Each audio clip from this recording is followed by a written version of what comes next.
Hello बच्चों, motion education की तरफ से आज हम सॉल्व करने वाले हैं model test paper class 10th। और आज हम मॉडल टेस्ट पेपर हल करेंगे विज्ञान विषय का। तो आइए बच्चों चलते हैं मॉडल टेस्ट पेपर के सबसे पहले प्रश्न की तरफ। तो खंड अ में हमें दे रखे हैं खंड अ, इसमें हमें बहुविकल्पी प्रश्न दे रखे हैं, मतलब मल्टीपल चॉइस प्रश्न। मल्टीपल चॉइस में आपको कुछ विकल्प दिए जाएंगे कुछ इस तरीके से। तो आइए चलिए शुरुआत करते हैं। ठीक है बच्चों, तो मानव में फुफ्फुस, यहाँ लिखा हुआ है फेफड़े, किस तंत्र का भाग है? ठीक है, तो इन चार विकल्पों में से देखिए, पोषण जी नहीं, उत्सर्जन जी नहीं, श्वसन जी हाँ। ठीक है, हम अच्छे तरीके से जानते हैं कि फेफड़ों के द्वारा हम श्वसन प्रक्रिया पूर्ण करते हैं, इसलिए इसका सही जवाब श्वसन हो जाएगा। उत्सर्जन के अंदर हम किडनी की बात करते हैं, पोषण के अंदर हम हमारे पाचन तंत्र की बात करते हैं, और परिसंचरण तंत्र के अंदर हम दिल की बात करते हैं। ठीक है, चलिए अगले प्रश्न की तरफ चलते हैं। देखिए बच्चों, निम्न में से कौन सा पादप हार्मोन है? ठीक है, इन पादप हार्मोन को पहचानना है। इंसुलिन, थायरॉक्सिन, एस्ट्रोजन और ऑक्सिन। ठीक है, इंसुलिन तो एक मानव हार्मोन है। ठीक है, थायरॉक्सिन ये भी एक पादप हार्मोन नहीं है। एस्ट्रोजन ये भी एक मानव हार्मोन है ना, ये मादा का है। और ये इंसुलिन, ये मधुमेह रोग का कारण बनता है, ये रक्त में शर्करा को नियंत्रित करता है। लेकिन ऑक्सिन ही वो हमारा हार्मोन है जो एक पादप हार्मोन है। ये जो हार्मोन है ये वृद्धि के लिए जाना जाता है। ठीक है बच्चों, पादप की वृद्धि के लिए कौन सा हार्मोन उत्तरदायी होता है? Auxin hormone. चलिए अगले प्रश्न की तरफ चलते हैं। कौन से वैज्ञानिक को आनुवांशिकता का जनक कहा जाता है? ठीक है ना, father of genetics. Bateson, Mendel, Morgan और मेंडलीफ।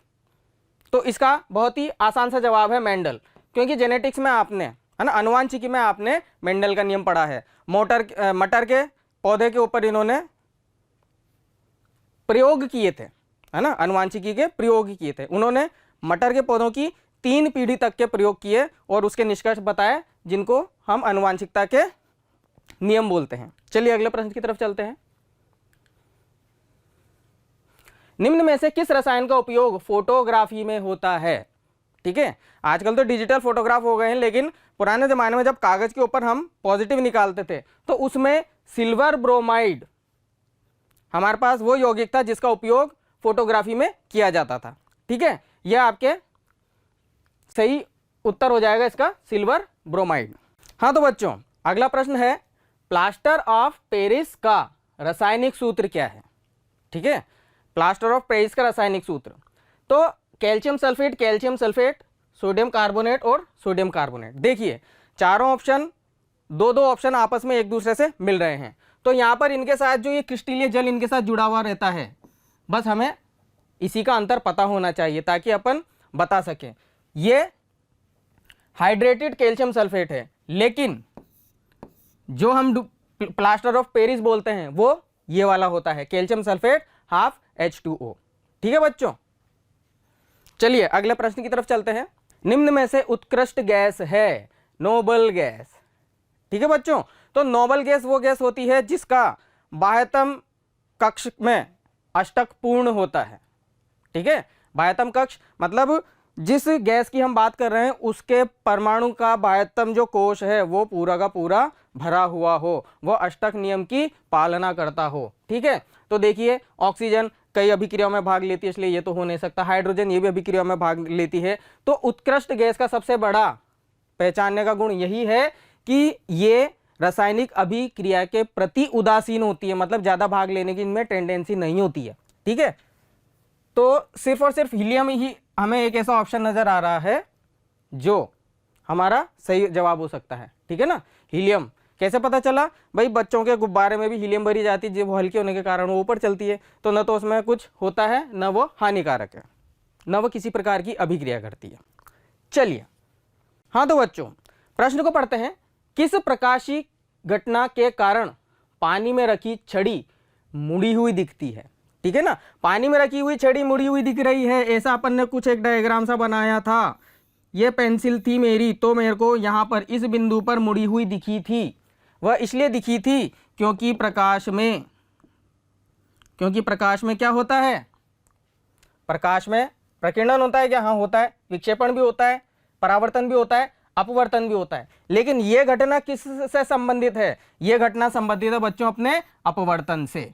ठीक है, अपवर्तन एक प्रकाशीय घटना है जिसके कारण यह पेंसिल जो रखी हुई है वो मुड़ी हुई नजर आती है। आप घर पे कभी भी इस छोटे से प्रयोग को करके देख सकते हैं। चलिए अगले प्रश्न के अनुसार देखिएगा, स्वस्थ नेत्र के किस भाग पर वस्तु का प्रतिबिंब बनता है? तो हम सभी जानते हैं कि हमारी जो मानव आंख है उसके विभिन्न अवयव होते हैं। उनमें से वह अवयव जिस पर फोकस होता है, जिस पर सारी की सारी आपतित किरणें अभिसारित होती है, वो होता है हमारा दृष्टिपटल। ठीक है, तो पहला जो विकल्प है दृष्टिपटल वो बिल्कुल ही सही जवाब होगा। न तो दृष्टिपटल के सामने न दृष्टिपटल के पीछे और कोई निश्चित नहीं।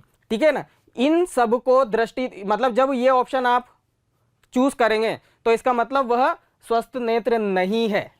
ठीक है, अगर नेत्र में किसी प्रकार का विकार आ जाता है तो उस विकार के कारण आप जिस वस्तु को देख रहे हैं उसका प्रतिबिंब या तो दृष्टिपटल से आगे बनेगा या फिर दृष्टिपटल के पीछे बनेगा।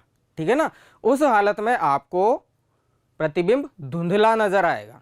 इसीलिए यहां स्वस्थ नेत्र की बात की गई है, तो वस्तु का प्रतिबिंब दृष्टिपटल पर ही बनेगा। चलिए अब हम देखते हैं अगले सवाल में। जी हां, विद्युत शक्ति का एसआई मात्रक है। ठीक है, विद्युत शक्ति का एसआई मात्रक है। जूल, जी नहीं, यह ऊर्जा का मात्रक है। वाट, जी हां, यह शक्ति का मात्रक है। एम्पियर, जी नहीं, यह विद्युत धारा का मात्रक है। और वोल्ट, यह विद्युत विभव का मात्रक है। इसलिए हमारा सही विकल्प हो जाएगा वाट। विद्युत शक्ति का मात्रक क्या है? वाट।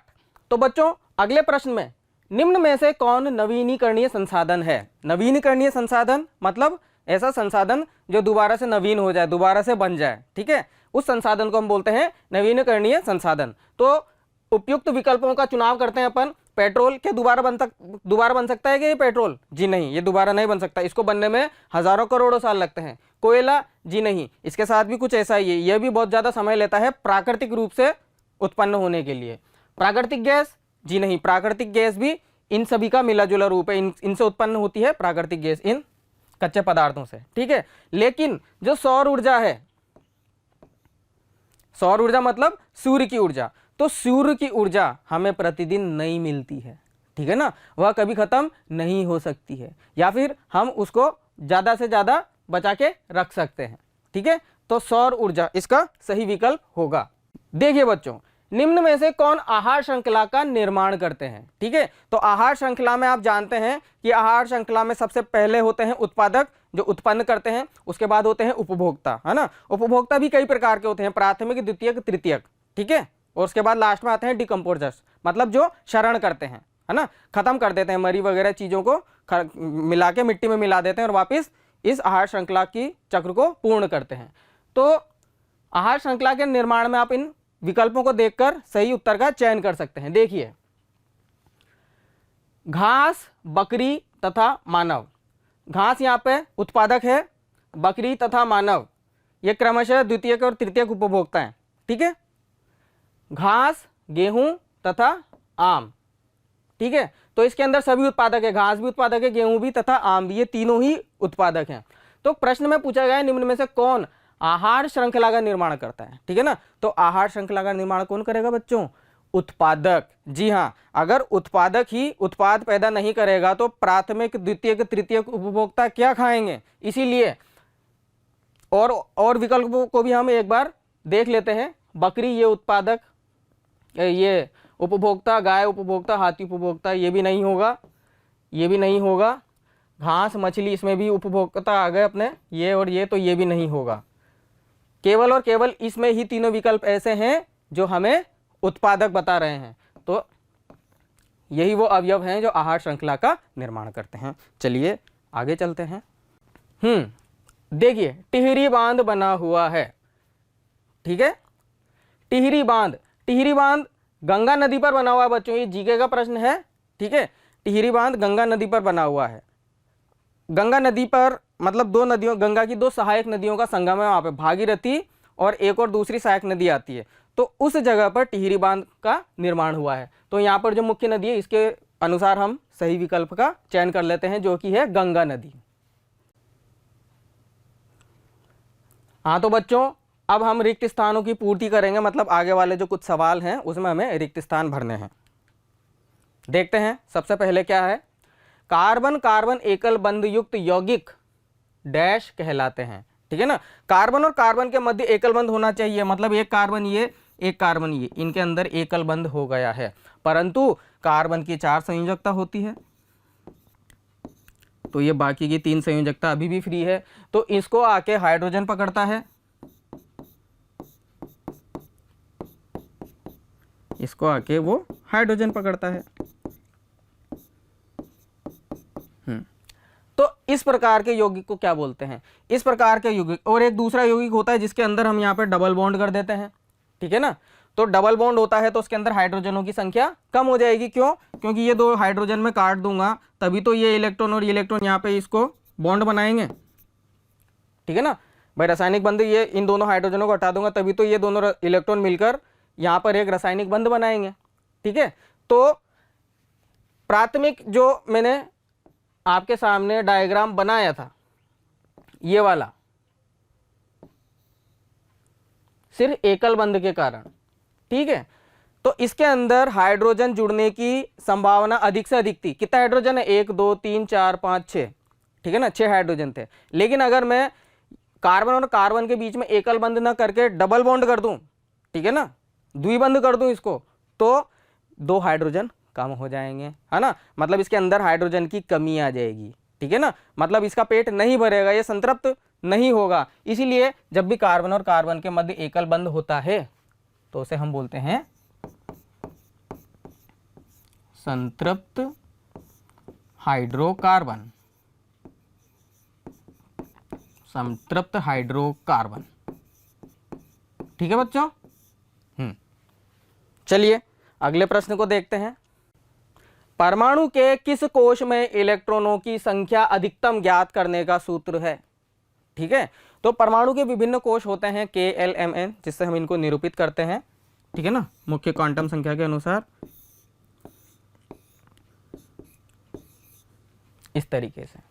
ठीक है, तो जैसा कि हम जानते हैं पहले कक्षक में 2 इलेक्ट्रॉन ही हो सकते हैं अधिकतम, दूसरे कक्षक में 8 ही हो सकते हैं अधिकतम, इसी प्रकार से आगे संख्या बढ़ती जाती है। ठीक है ना, इसमें 18 हो सकते हैं। तो हमें वो सूत्र की व्युत्पत्ति करनी है जिससे हमें ये अंक मिल जाए सीधे ही। क्यों? क्योंकि यहाँ पर हमने N1 रखा है, यहाँ पे हमने N2 रखा है, यहाँ पे हमने N3 रखा है। ठीक है, तो वो बेटा वो सूत्र होता है 2n²। ठीक है, 2n² में आप n की वैल्यू 1 रखेंगे तो आपको पता चल जाएगा 2, 1 का स्क्वायर 2 इलेक्ट्रॉन। तो पहले कक्षक के अंदर 2 इलेक्ट्रॉन ही है बच्चा।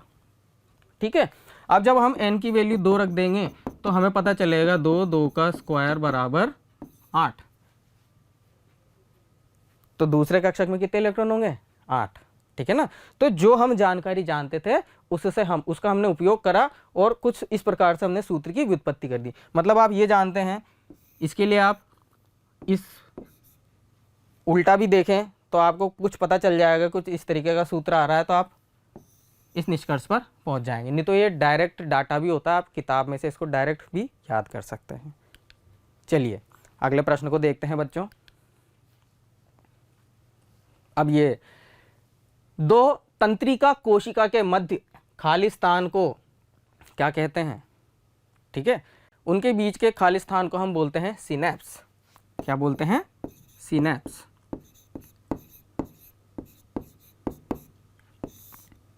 ठीक है, मतलब एक्सॉन और डेंड्राइट के मध्य की जो दूरी होती है, मतलब 2 न्यूरॉन, एक न्यूरॉन ये रहा, एक न्यूरॉन ये रहा।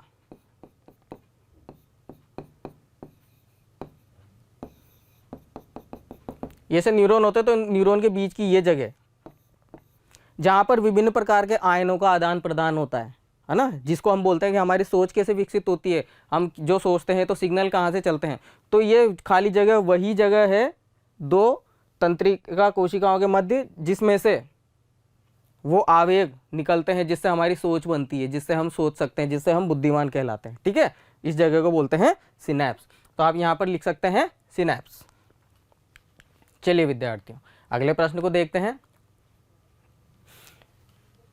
ए व बी के नाम लिखिए।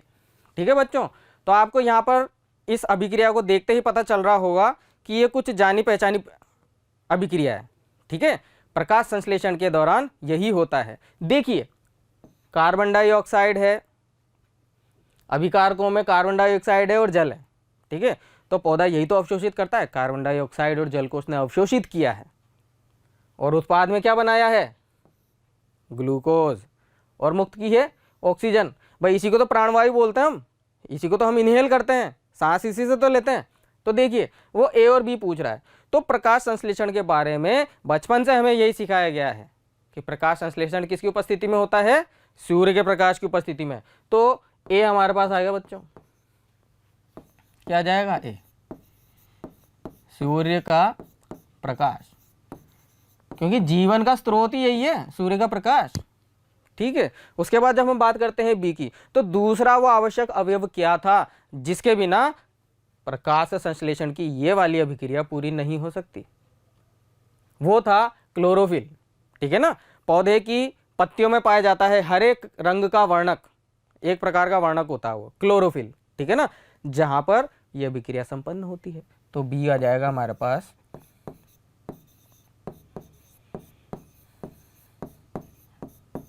क्लोरोफिल। बी हमारे पास आ गया बच्चों क्लोरोफिल। ठीक है, चलिए अगले प्रश्न की तरफ हम आगे बढ़ते हैं। जी विद्यार्थियों, तो ये हमें विद्युत परिपथ के किसी अवयव का चिन्ह बता रखा है। ठीक है ना, हमें इसकी पहचान करनी है। प्रतीक चिन्ह किस अवयव का होगा, देखिए इसमें एक जगह प्लस है और एक माइनस है। तो विद्युत वाले चैप्टर में, विद्युत वाले अध्याय में हमने ये पढ़ा था कि प्लस और माइनस किसके पास होते हैं, भैया ये तो बैटरी की वोल्टता होती है। भाई बैटरी की वोल्टता है तो प्रदर्शित करता है अपन प्लस और माइनस से। बैटरी के पास होते हैं दो टर्मिनल, एक होता है धनात्मक, एक होता है ऋणात्मक। तो वही तो यहाँ पर हमने इसको प्रदर्शित कर रखा है। ठीक है, अब इसने सिर्फ एक प्लस और एक माइनस लिया है। ठीक है ना, चिन्ह को समझिए। अगर आपके पास कुछ इस तरीके का चिन्ह होता, कुछ इस तरीके का, ठीक है, यहां पर भी आपको एक प्लस और एक ही माइनस दिख रहा है, लेकिन आप देख लीजिए कुछ इस प्रकार के संयोजन की यहां पर पुनरावृत्ति हुई है, रिपीट किए गए हैं इस प्रकार के मतलब देखिए यहां पर एक सिंगल एक है, यहां पर 1 2 3 और 4 रिपीट किए गए हैं। ठीक है, तो जब समूह होता है तो उसे हम बोलते हैं बैटरी। जब समूह होता है तो उसे हम क्या बोलेंगे, बैटरी। लेकिन जब अकेला होगा तो उसे हम क्या बोलेंगे, क्या बोलेंगे बच्चों, विद्युत सेल। उसे हम बोलेंगे विद्युत सेल। तो ये जो रिक्त स्थान है यहां पर आपको लिखना है विद्युत सेल। देखिए बच्चों, विद्युत जनित्र यांत्रिक ऊर्जा को रिक्त स्थान ऊर्जा में बदलती है। ठीक है, तो हमने दो प्रकार के संयोजन पढ़े थे, एक थी विद्युत मोटर और एक था विद्युत जनित्र। ठीक है, तो मोटर क्या करती थी, मोटर तो विद्युत ऊर्जा को यांत्रिक ऊर्जा में परिवर्तित करती थी, परंतु जनित्र उसका विपरीत करता है, मतलब वो यांत्रिक ऊर्जा को विद्युत ऊर्जा में बदलता है। शादियों में जनरेटर चलते हैं, निकासियों में, वो इसी काम आते हैं, वो यांत्रिक ऊर्जा को विद्युत ऊर्जा में बदलती है, जिससे वहां पे आप खूब सारी रोशनी और खूब सारा शोर कर सकते हैं। ठीक है, चलिए अगले प्रश्न की तरफ चलते हैं। अब हमारे पास आ रहे हैं अति लघुत्तरात्मक प्रश्न, है ना। अब इनके अपन को आंसर्स लिखने हैं। ठीक है, अब इनके आंसर्स लिखते हैं, देखिए कैसे लिखे। तो बच्चों अगले प्रश्न में अवक्षेपण अभिक्रिया से आप क्या समझते हैं। ठीक है ना, अवक्षेपण अभिक्रिया तो प्रेसिपिटेशन रिएक्शन। अवक्षेपण अभिक्रिया एक ऐसी अभिक्रिया है जिसमें जब हम दो अभिकारकों को मिलाते हैं तो हमें श्वेत ठोस प्रकार का एक उत्पाद प्राप्त होता है। उस उत्पाद को ही हम बोलते हैं अवक्षेपण। उस उत्पाद को हम क्या बोलते हैं? अवक्षेपण। ठीक है ना। तो अवक्षेपण अभिक्रिया एक ऐसी प्रक्रिया है जो भी मैंने बताया। ठीक है, अब इसको हम आप एक उदाहरण से अच्छे से समझ सकते हैं। उदाहरण ये है,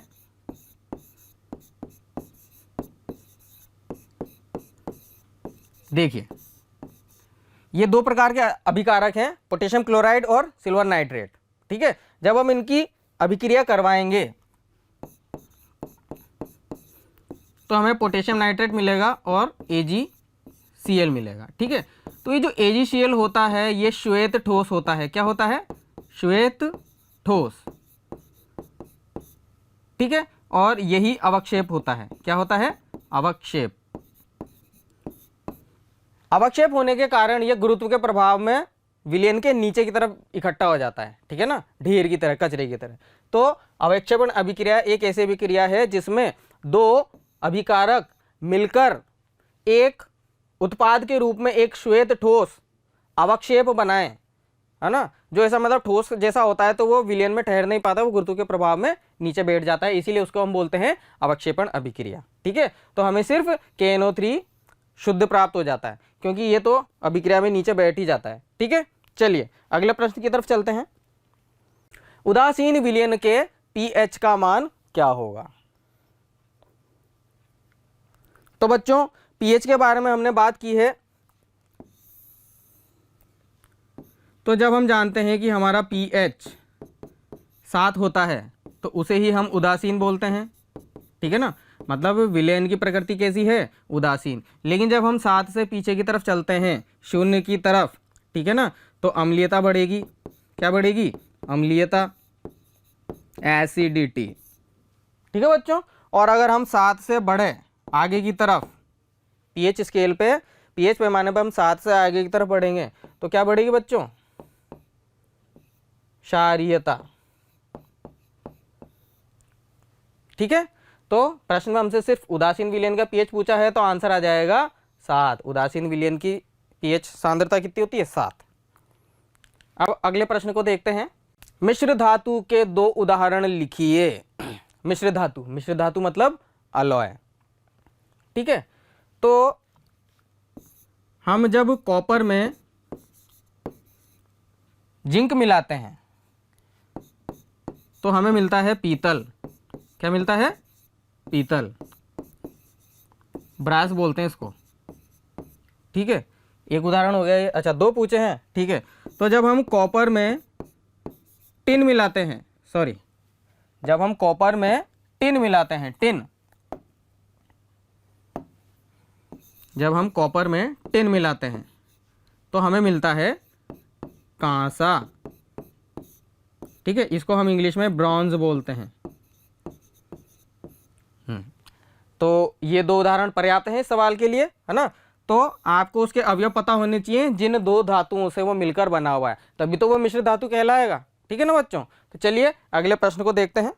अगले प्रश्न में पूछा है कि मीथेन की इलेक्ट्रॉन बिंदु संरचना बनाइए। ठीक है ना, मतलब इसके अंदर हमें कोई जवाब नहीं लिखना, हमें एक चित्र बनाना है। ठीक है, चलिए शुरू करते हैं। तो मीथेन, मीथेन का जो रासायनिक सूत्र होता है वो कुछ इस तरीके से होता है। मीथेन का अगर हम इलेक्ट्रॉनिक बिंदु फॉर्मूला देखें तो वो कुछ इस तरीके से होता है। ठीक है ना, मतलब कार्बन की 4 संयोजकताएं हाइड्रोजन की 1 संयोजकता से मेल खाकर, देखो एक एक इलेक्ट्रॉन होता है ना हाइड्रोजन के पास, 1 संयोजकता से मेल खाकर कुछ इस तरीके से इलेक्ट्रॉन विन्यास बना रही है। ठीक है ना, तो आपका ये डायग्राम भी चल सकता है, लेकिन कक्षा में आपको कुछ इस तरीके से डायग्राम बता रखा होगा।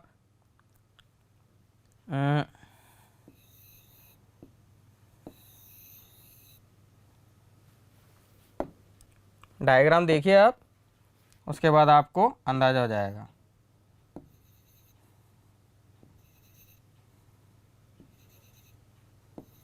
ये देखिए, ये कार्बन का परमाणु बनाया है जिसमें कार्बन के पास कितने इलेक्ट्रॉन है? 6। अपन सभी जानते हैं कार्बन के पास 6 इलेक्ट्रॉन होते हैं। तो आंतरिक कोश के अंदर 2 इलेक्ट्रॉन रह गए और बाह्यतम कोश में जो बचे 4 इलेक्ट्रॉन, वो उसने इसकी परमाणु की संयोजकता का निर्धारण कर दिया। कार्बन की संयोजकता 4, ठीक है ना, क्योंकि ये चारों इलेक्ट्रॉन बंद बना सकते हैं। ठीक है, चलिए अब हाइड्रोजन की बात करते हैं, क्योंकि CH4 हमारे पास रासायनिक सूत्र है, उसके अंदर 4 हाइड्रोजन भी जोड़ने हैं। हाइड्रोजन की कितनी संयोजकता होती है? केवल एक, क्योंकि उसके पास एक ही कक्षक होता है जिसमें भी एक ही इलेक्ट्रॉन होता है। ठीक है, तो अब हम जब हाइड्रोजन को बनाएंगे तो एक बार हाइड्रोजन को देख लेते हैं। हाइड्रोजन कैसे बनेगा? हाइड्रोजन इस तरीके से बन जाएगा, ये हाइड्रोजन का एक इलेक्ट्रॉन, तो ये हाइड्रोजन का परमाणु। ठीक है, उसी प्रकार से हाइड्रोजन का ये दूसरा इलेक्ट्रॉन, और इसने भी कार्बन के साथ संयोग कर लिया, ये हाइड्रोजन का दूसरा परमाणु। तीसरा बना लेते हैं इधर,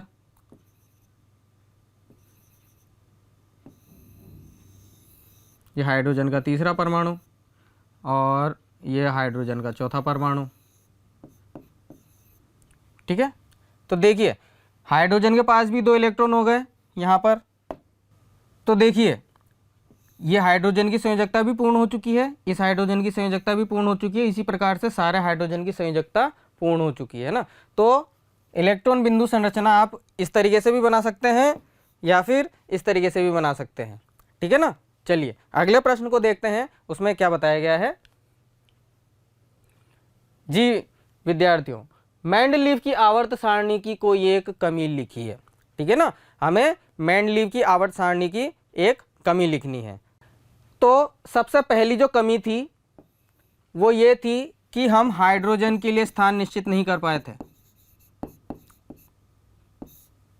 हाइड्रोजन का स्थान, ठीक है ना, हाइड्रोजन का स्थान निश्चित नहीं था, उसे हम हेलोजन्स के साथ रखें या फिर प्रथम समूह में रखें, कैसे रखें, ये कुछ भी निश्चित नहीं था। ठीक है, तो ये सबसे पहली कमी थी मेंडली के आवर्त सारणी में। दूसरी कमी ये थी कि बिल्कुल विपरीत गुणों वाले, जो बिल्कुल अनोखे गुणों वाले जो तत्व थे, है ना, वो एक ही समूह में आ रहे थे। जैसे कॉपर, ये तो सब कठोर थे हमारे पास, ठीक है ना, ये अच्छे खासे कठोर होते हैं, लेकिन सोडियम, पोटेशियम ये बहुत मुलायम होते हैं। ठीक है ना, मतलब ये भी धातु है हमारे पास और इनको भी हम धातु ही बोलते हैं, इसलिए इनका समूह एक ही हो गया। आवर्त सारणी में आप देखोगे तो एक ही समूह में आएंगे, तो उस हिसाब से इनके गुण बिल्कुल विपरीत चल रहे हैं, लेकिन इनको एक ही समूह में रखा गया। तो इस प्रकार की कमियां जो थी वो मेंडलीव की आवर्त सारणी में देखी गई थी। चलिए अगला प्रश्न को देखते हैं। जी विद्यार्थियों, अगले प्रश्न में बोल रहा है कि शरीर का संतुलन मस्तिष्क का कौन सा भाग करता है ना। मस्तिष्क का सेरिबेलम एक भाग होता है, ठीक है ना, जो हमारे संतुलन का कार्य करता है। सेरिबेलम, अब बच्चों इसको हिंदी में भी यही बोला जाता है, सेरिबेलम। ठीक है बच्चों, चलिए अगले प्रश्न को देखते हैं। नर में पाए जाने वाले लैंगिक हार्मोन का नाम लिखिए। ठीक है ना, नर में लैंगिक हार्मोन जो पाया जाता है उसका नाम होता है हमारे पास, उसका नाम होता है टेस्टोस्टेरोन।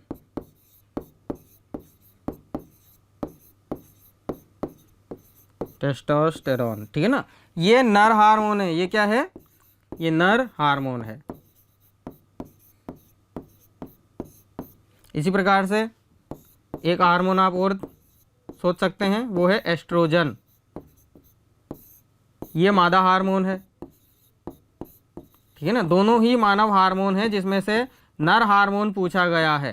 ठीक है ना, तो मैंने आपको दोनों ही बता दिए, तो हमें टेस्टोस्टेरोन बताना है। नर हार्मोन का नाम क्या है? टेस्टोस्टेरोन। चलिए अगले प्रश्न को देखते हैं। विद्युत परिपथ में वोल्ट मीटर का कार्य बताइए। ठीक है, विद्युत परिपथ एक बना लेते हैं और उसमें वोल्ट मीटर का कार्य देख लेते हैं।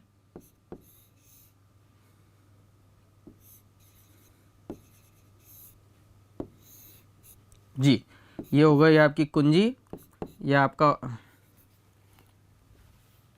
हो गया बैटरी या फिर सेल, ये आपका हो गया सेल।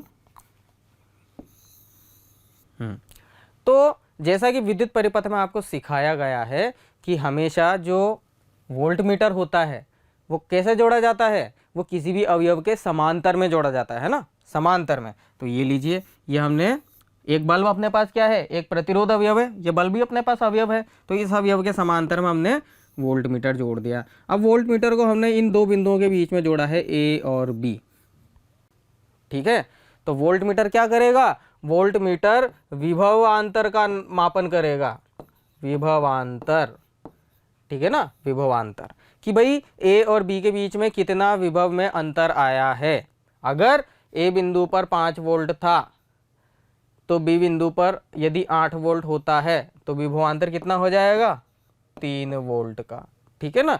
तो कितना विभव में अंतर आया है उसको चेक करने का काम करता है वोल्ट मीटर, और ये हमेशा समांतर श्रम में जोड़ा जाता है, ठीक है बच्चों। चलिए अगले प्रश्न को देखते हैं। देखिए बच्चों, छड़ चुंबक के चारों ओर चुंबकीय क्षेत्र रेखाओं का चित्र बनाइए। चलिए चुंबकीय क्षेत्र रेखाओं का चित्र अपन बना देते हैं। ये छड़ चुंबक है, मान लेते हैं ये उत्तरी ध्रुव है और ये दक्षिणी ध्रुव है, ठीक है। अब छड़ चुंबक का चित्र आपने पहले भी देख रखा है।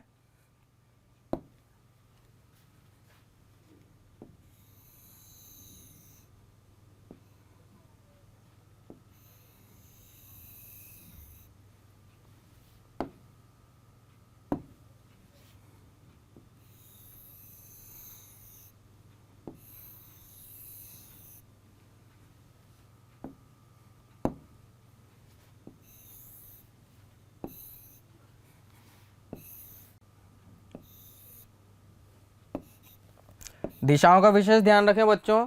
इस प्रकार से चुंबकीय बल रेखाओं का चित्र बनेगा तो इसमें दिशाओं का विशेष ध्यान रखना है, ठीक है ना। दक्षिण ध्रुव की तरफ जितनी भी बल रेखाएं हैं वो अंदर की तरफ जाएंगी, और उत्तरी ध्रुव की तरफ जितनी भी बल रेखाएं हैं वो बाहर की तरफ जाएंगी। तो दिशाओं का आपको विशेष ध्यान रखना है।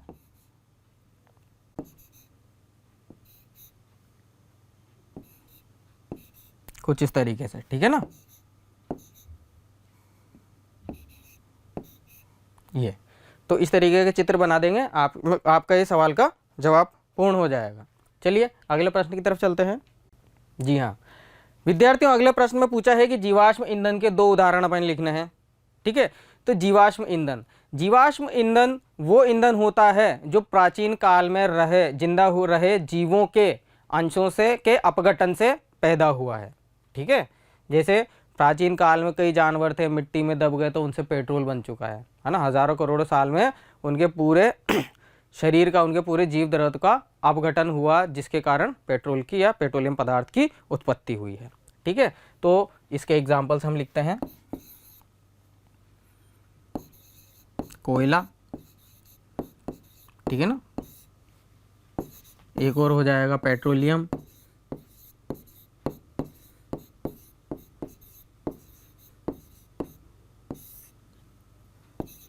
एक और हो जाएगा प्राकृतिक गैस, प्राकृतिक गैस, ठीक है। तो इस प्रकार से 2 उदाहरण पूछे थे हमने, 3 लिख दिए। तो इस प्रकार से और भी कई जीवाश्म ईंधन हैं, पेट्रोलियम के अंदर अधिकतर आ जाते हैं, ठीक है ना। चलिए अगले प्रश्न को देखते हैं। जी विद्यार्थियों, ओजोन परत का एक लाभ बताना है हमें, है ना। तो जैसा कि हम सभी को विदित है, हम जानते हैं कि ओजोन परत पृथ्वी के वायुमंडल के ऊपरी हिस्से में रहती है और चारों तरफ से इसको आवरण के रूप में ढके रहती है, ठीक है। तो जब सूर्य से घातक पराबैंगनी किरणें हमारे वायुमंडल में आती हैं तो सबसे पहले वो ओजोन परत के संपर्क में आती हैं, ठीक है। और ओजोन परत उन पराबैंगनी किरणों को अवशोषित कर लेता है। क्या कर लेता है? अवशोषित कर लेता है। तो हमारा जो पहला लाभ है वो हो जाएगा पराबैंगनी किरणों, पराबैंगनी किरणों का अवशोषण, पराबैंगनी किरणों का अवशोषण, ठीक है। अब पराबैंगनी किरणें वहीं पर अवशोषित हो जाती है तो धरती की सतह पर जहाँ पर हम रहते हैं, मानव सभ्यता रहती है, वहाँ पर इसका घातक प्रभाव देखने को नहीं मिलता। अन्यथा धूप में निकलने भर से ही कैंसर हो जाता, ठीक है ना, इतना हानिकारक प्रभाव होता है इसका। तो 1 लाख लिखना था, हमने इसका 1 लाख लिख दिया है। चलिए अगले प्रश्न की तरफ चलते हैं।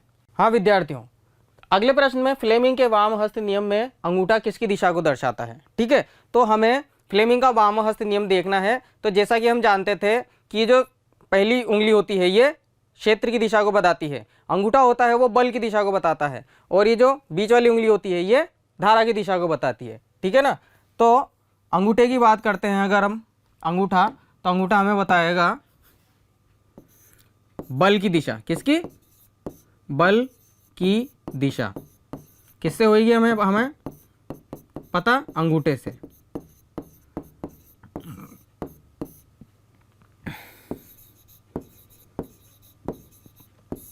मध्यम उंगली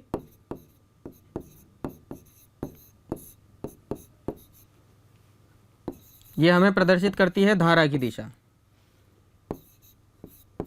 उसके बाद प्रथम उंगली जो होती है वो हमें प्रदर्शित करती है क्षेत्र की दिशा।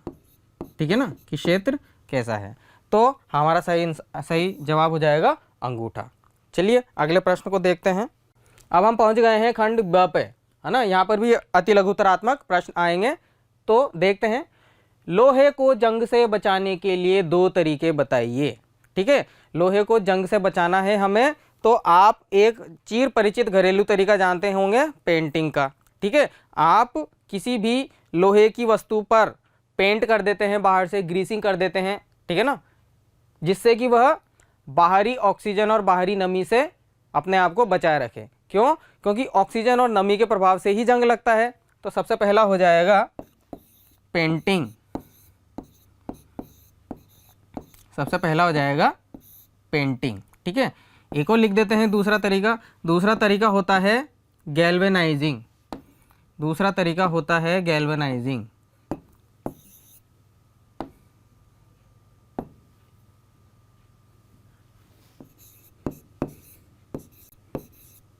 गैल्वेनाइजिंग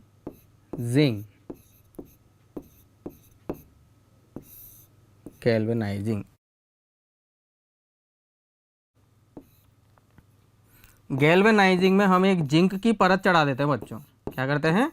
जिंक की परत चढ़ा देते हैं। तो ये 2 तरीके हैं जिससे आप लोहे से बनी वस्तुओं को जंग लगने से बचा सकते हो। ठीक है ना, इससे क्या होता है, लोहे की वस्तुओं के बाहरी सतह पर एक आवरण चढ़ जाता है। उस आवरण की वजह से वस्तु नमी और वायु के संपर्क में कम से कम आती है, जो इसके जंग का प्रमुख कारण है। ठीक है, तो ये 2 तरीके हैं जिससे हम लोहे को जंग लगने से बचा सकते हैं। चलिए अगले प्रश्न की तरफ चलते हैं। जी हाँ, कार्बन के 2 अपर रूपों के नाम लिखिए। ठीक है, कार्बन के वैसे तो कई अपर रूप होते हैं, तो चलिए उनके नाम लिखना शुरू करते हैं। पहला हो जाएगा हमारे पास कार्बन का अपर रूप हीरा, जो कि सब जानते हैं। दूसरा अपर रूप हमारे पास हो जाएगा ग्रेफाइट। ठीक है ना, ग्रेफाइट। तीसरा हमारे पास हो जाएगा चारकोल।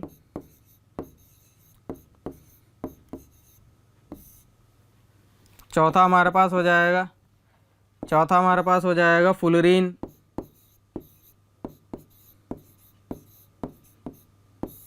इत्यादि।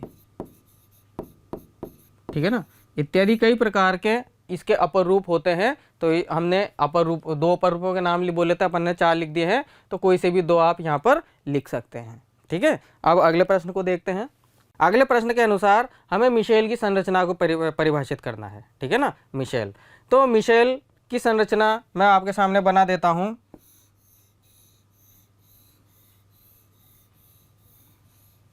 मिशेल कुछ इस प्रकार से होता है।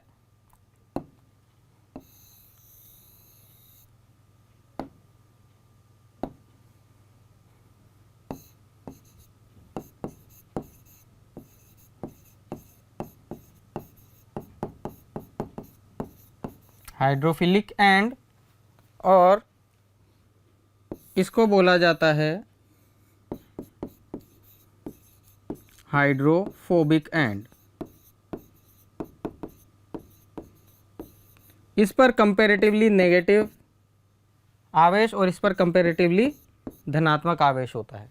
ठीक है ना। तो ये मिशेल है, ठीक है ना, जहाँ पर ये सोडियम का एक प्रकार का लवण होता है। क्या होता है ये सोडियम का एक प्रकार का लवण होता है, क्षारीय लवण, है ना। मतलब ये साबुन के अंदर की संरचना मान सकते हैं आप इसको, अपमार्जक के अंदर की। तो अपमार्जक के अंदर मिशेल बनते हैं। तो मिशेल का एक संरचना इस प्रकार की होती है। इसमें इस वाले सिरे को बोलते हैं हाइड्रोफिलिक एंड, इस वाले सिरे को बोलते हैं हाइड्रोफोबिक एंड। ये देखिए हाइड्रोफोबिक एंड बहुत ही लंबा है। हाइड्रोफोबिक एंड के ऊपर तुलनात्मक रूप से ऋणात्मक आवेश होता है और हाइड्रोफिलिक एंड पर तुलनात्मक रूप से धन आवेश होता है, ठीक है। तो ये गंदगी के कणों को अपने पास चिपका लेते हैं, ठीक है, अपने पास चिपका लेते हैं। किसकी वजह से? इन धनावेश और ऋणावेश के आकर्षण की वजह से। और हमारा अपमार्जक के कार्य करने का तरीका यही होता है, वो गंदगी के कणों को अपने पास चिपका लेता है और पानी से खंगालने पर कपड़ा साफ निकल आता है और जितने भी कण होते हैं गंदगी के वो इन मिशेल में चिपककर पानी के साथ ही रह जाते हैं। तो इस प्रकार की आपको एक संरचना बनानी है। चलिए अगले प्रश्न की तरफ चलते हैं। विद्यार्थियों, अगले प्रश्न में पूछा गया है कि आवर्त सारणी में दाएं से बाएं जाने पर, देखिए बाएं से दाएं जाने पर परमाणु त्रिज्या में कमी क्यों होती है, क्यों घटती है परमाणु त्रिज्या, ठीक है। तो जैसा कि हम जानते हैं कि जब हम आवर्त सारणी में इस दिशा में जा रहे हैं तो हमारा क्या बढ़ रहा है, हमारा बढ़ रहा है परमाणु क्रमांक। परमाणु क्रमांक बढ़ेगा, ठीक है ना, परमाणु क्रमांक ही बढ़ेगा। और परमाणु क्रमांक किसके बराबर होता है? परमाणु क्रमांक बराबर होता है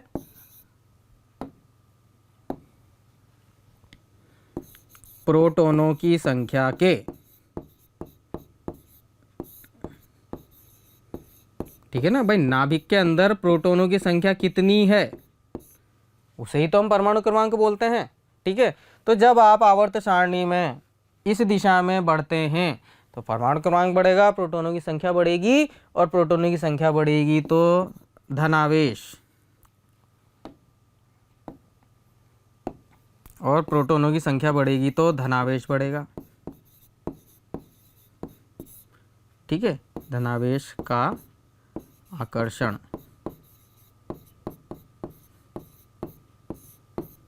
देखिए धनावेश का आकर्षण बढ़ेगा तो ये धनावेश रहा या आपके विभिन्न प्रकार के कक्षक रहे। तो जब इस नाभिक का धनावेश बढ़ेगा तो ये अपने चारों तरफ के घूमते हुए इलेक्ट्रॉनों को ज़्यादा बल से अपनी तरफ खींचेगा, और जब ये ज़्यादा बल से अपनी तरफ खींचेगा तो ये जो परमाणु त्रिज्याएं हैं ये कम होगी, नहीं होगी, कम होगी ना। तो ये इसी कारण से ये परमाणु त्रिज्याएं कम होती है। जैसे जैसे हम आवर्त सारणी में बाएं से दाएं जाएंगे इस प्रकार का घटनाक्रम चलेगा, परमाणु क्रमांक बढ़ता है तो प्रोटॉन की संख्या बढ़ती है, प्रोटॉन की संख्या के कारण धनात्मक आवेश का जो आकर्षण है वो बढ़ता है, और धनात्मक आवेश के आकर्षण के बाद इलेक्ट्रॉनों की घूर्णन की त्रिज्या भी कम हो जाती है, ठीक है। चलिए अगले प्रश्न को देखते हैं। अमाशय में पाए जाने वाले अम्ल का नाम और कार्य लिखिए, ठीक है। तो अमाशय के अंदर जो अम्ल पाया जाता है उस अम्ल का नाम होता है हाइड्रोक्लोरिक एसिड। जिस अम्ल की हम यहाँ बात कर रहे हैं उस अम्ल का नाम क्या है? हाइड्रोक्लोरिक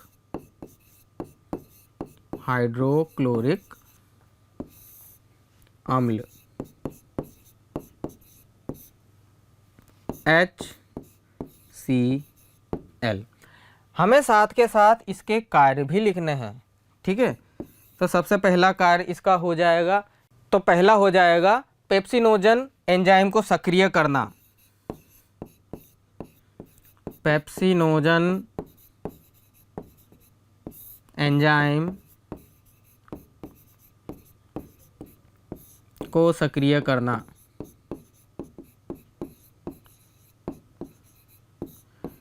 भाई पेप्सिनोजन एंजाइम को सक्रिय करने से क्या होता है? जब ये एंजाइम सक्रिय हो जाता है तो ये पाचन में मदद करता है। क्या करता है? ये पाचन में मदद करता है। पाचन में ये मदद करेगा आपकी, पाचन में मदद। और जो दूसरा कार्य है कीटाणुओं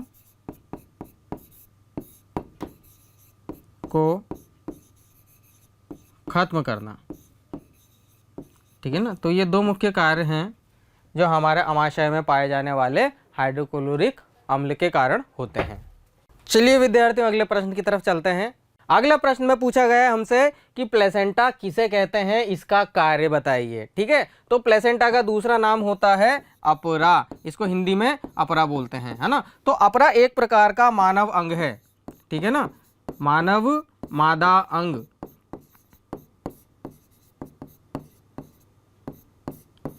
अपरा या प्लेसेंटा एक प्रकार का मानव अंग है जो मादा में पाया जाता है गर्भावस्था के दौरान। ठीक है ना, गर्भावस्था के दौरान माता और उसके पेट में पल रहे शिशु को जोड़ने का कार्य करता है ये अंग जो प्लेसेंटा है। ठीक है ना, तो प्लेसेंटा वो अंग है जो एक भ्रूण को उसकी माता से जोड़ता है। और किस प्रकार से जोड़ता है, इस अपरा के कारण बहने वाला जो रक्त होता है वो माता से संपूर्ण पोषण लेकर भ्रूण तक पहुंचाता है। ठीक है ना, तो ये एक प्रकार के मध्यवाहक का कार्य करता है। ठीक है बच्चों, इसको लिखते हैं, इसका कार्य लिख देते हैं।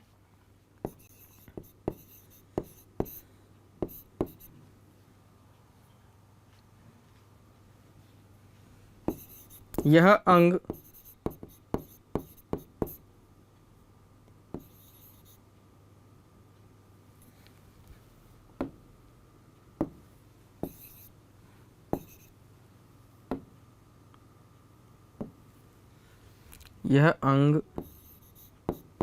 माता को उसके भ्रूण से, यह अंग माता को उसके भ्रूण से जोड़ता है।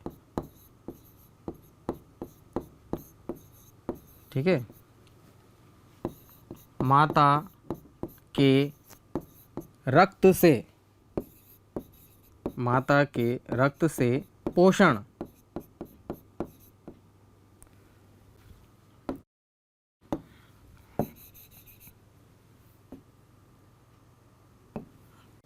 माता के रक्त से पोषण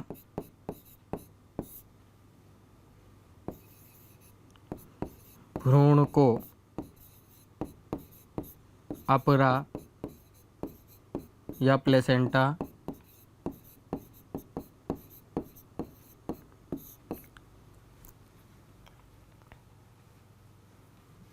अपरा के माध्यम से मिलता है,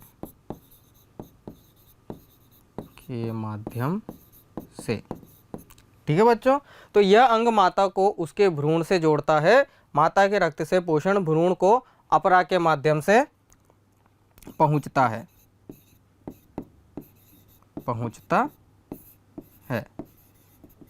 ठीक है बच्चों, तो प्लेसेंटा किसे कहते हैं, ये एक प्रकार का मानव अंग है। ये मादाओं में पाया जाता है गर्भावस्था के दौरान, और इस अंग के द्वारा माता और भ्रूण के मध्य संयोजन स्थापित होता है। इसका क्या कार्य है, इसका कार्य होता है माता के पोषण युक्त रक्त को ले जाकर भ्रूण में प्रवाहित करना। ठीक है ना, जिससे भ्रूण को भी उस रक्त का पोषण मिल जाए। चलिए अब अगले प्रश्न को देखते हैं, हमसे क्या पूछा गया अगले प्रश्न में। जी हाँ, पुष्प की अनुदैर्ध्य काट का चित्र बनाइए। ठीक है, और नामांकित चित्र बनाना है। ये देखिए लेबल्ड डायग्राम। तो चलिए आपके सामने एक चित्र बना दिया जाता है। ये चित्र हमें दिखा रखा है ना। अब ऐसा ही चित्र आपको बनाना है। ठीक है, और इस चित्र को बनाने के बाद विभिन्न प्रकार के अवयवों के नाम भी आपको लिखने हैं। ठीक है, चित्र में विभिन्न प्रकार के अवयवों के नाम लिखने के ही नंबर मिलते हैं। ठीक है, देखिए अब इसके नीचे तो ये फूल का आधार होता है, ये तो सभी जानते हैं। फूल के अंदर दो प्रकार के जनन अवयव होते हैं। ठीक है ना, एक तो मादा जनन अवयव और एक नर जनन अवयव। तो दोनों को अलग अलग नामों से पुकारा जाता है। मादा जनन अवयवों को बोला जाता है पुंकेसर, और मादा जनन अवयवों को कहा जाता है स्त्रीकेसर, और नर जनन अवयवों को कहा जाता है पुंकेसर। देखिए विभिन्न प्रकार के भाग। तो ये जो सबसे नीचे दो हरे कलर के पत्तियों जैसा दिख रहा है, इसको हम बोलते हैं बाह्य दल, ठीक है ना। सेपल ये सबसे बाहरी भाग होता है किसी भी पुष्प का। उसके बाद जब हम उस हरी पत्ती से अंदर की तरफ आते हैं तो हमें ये गुलाबी रंग की पत्तियां दिखती है, ठीक है भाई। किसी भी फूल का मुख्य भाग यही होता है, तो उसे हमें बोला जाता है दल, उसको बोला जाता है दल। जैसे ये बाह्य दल है तो ये इसको देखिए यहाँ पर लिख रखा है दल, उसको बोला जाता है दल, मतलब फूल की सिंपल पत्तियां। फिर दल के बाद भी जब हम बीज की तरफ चलते हैं तो बीचों बीच में हमारे पास आता है अंडाशय। ये देखिए, ये जो हिस्सा दिख रहा है ये अंडाशय होता है, ठीक है। और इस अंडाशय के ऊपर जो एक नली जुड़ी हुई है वो नली होती है वर्तिका, और इस नली के सबसे ऊपरी भाग को हम बोलते हैं वर्तिकाग्र। क्या बोलते हैं? वर्तिकाग्र। तो ये पूरा का पूरा जो हिस्सा मैंने बनाया, ये तीनों वर्तिका, वर्तिकाग्र और अंडाशय, इन तीनों को जब हम एक साथ मिला देते हैं तो बनता है स्त्री केसर। क्या बनता है? स्त्री केसर, मतलब मादा जनन भाग। किसी भी पुष्प में जो मादा जनन अवयव होते हैं वो तीनों यही होते हैं, तो इन तीनों को सम्मिलित रूप से हम बोल सकते हैं स्त्री केसर। उसके बाद इधर आ जाइए, स्त्री केसर वाले भाग के चारों तरफ ये देखिए छोटे छोटे तंतु निकल रहे हैं, तो इन तंतुओं को बोलते हैं पुंज तंतु। क्या बोलते हैं? पुंज तंतु। इन पुंज तंतुओं के अग्रभाग पर, मतलब सबसे ऊपरी सिरे पर पराग कोश होते हैं। क्या होते हैं? पराग कोश, जिनमें पराग भरा रहता है, ठीक है। और इन दोनों को, पराग कोश और पुंज तंतु को सम्मिलित रूप से हम बोल सकते हैं पुंकेसर। क्यों? क्योंकि यही पुष्प के नर जनन अवयव हैं, ठीक है। पराग कोश को कोई भी भंवरा, कोई भी कीट जब पुष्प पर बैठता है तो वो यहाँ से पराग कोश अपने पाँव में चिपका लेता है और किसी दूसरे फूल पर जाके दोबारा बैठता है, तो वहाँ से वो पराग कोश इस वर्तिकाग्र पर छिड़क देता है, जिससे निषेचन की प्रक्रिया संपूर्ण होती है, ठीक है बच्चों। तो इस प्रकार से आपको एक नामांकित चित्र बनाना है, ध्यान से देख लीजिए इसे। अब हम अगले प्रश्न की तरफ चलते हैं।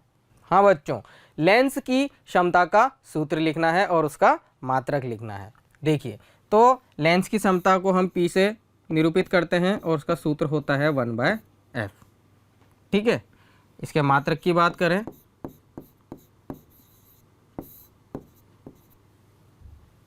इसका मात्रक होता है अपने पास डायोप्टर। क्या होता है? डायोप्टर। इसको हम D से डिनोट कर देते हैं, ठीक है। तो आपको एक ये सूत्र लिखना है लेंस की क्षमता का, और उसके बाद आपको इसका मात्रक लिखना है, ठीक है बच्चों। चलिए, बहुत ही आसान सा प्रश्न था, अगले सवाल की तरफ चलते हैं। अगले प्रश्न में पूछा गया है कि किसी चालक के अंदर जो प्रतिरोध होता है वह किन किन बातों पर निर्भर करता है, ठीक है। मतलब ये हमसे R के बारे में बात करना चाह रहा है। चालक का प्रतिरोध किन किन कारकों पर निर्भर करता है और उनमें से भी कोई 2 कारक हमको लिखने हैं। तो प्रतिरोध का जो हमने फॉर्मूला पढ़ा था वो कुछ इस प्रकार से था, ठीक है। तो प्रतिरोध किस पर निर्भर करता है?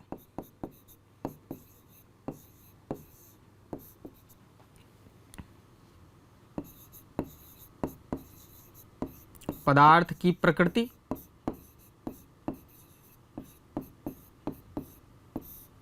ठीक है भाई। आपका चालक तांबे का बना है, एल्यूमिनियम का बना है, स्टील का बना है, सोने का बना है, किसका बना है, ठीक है ना।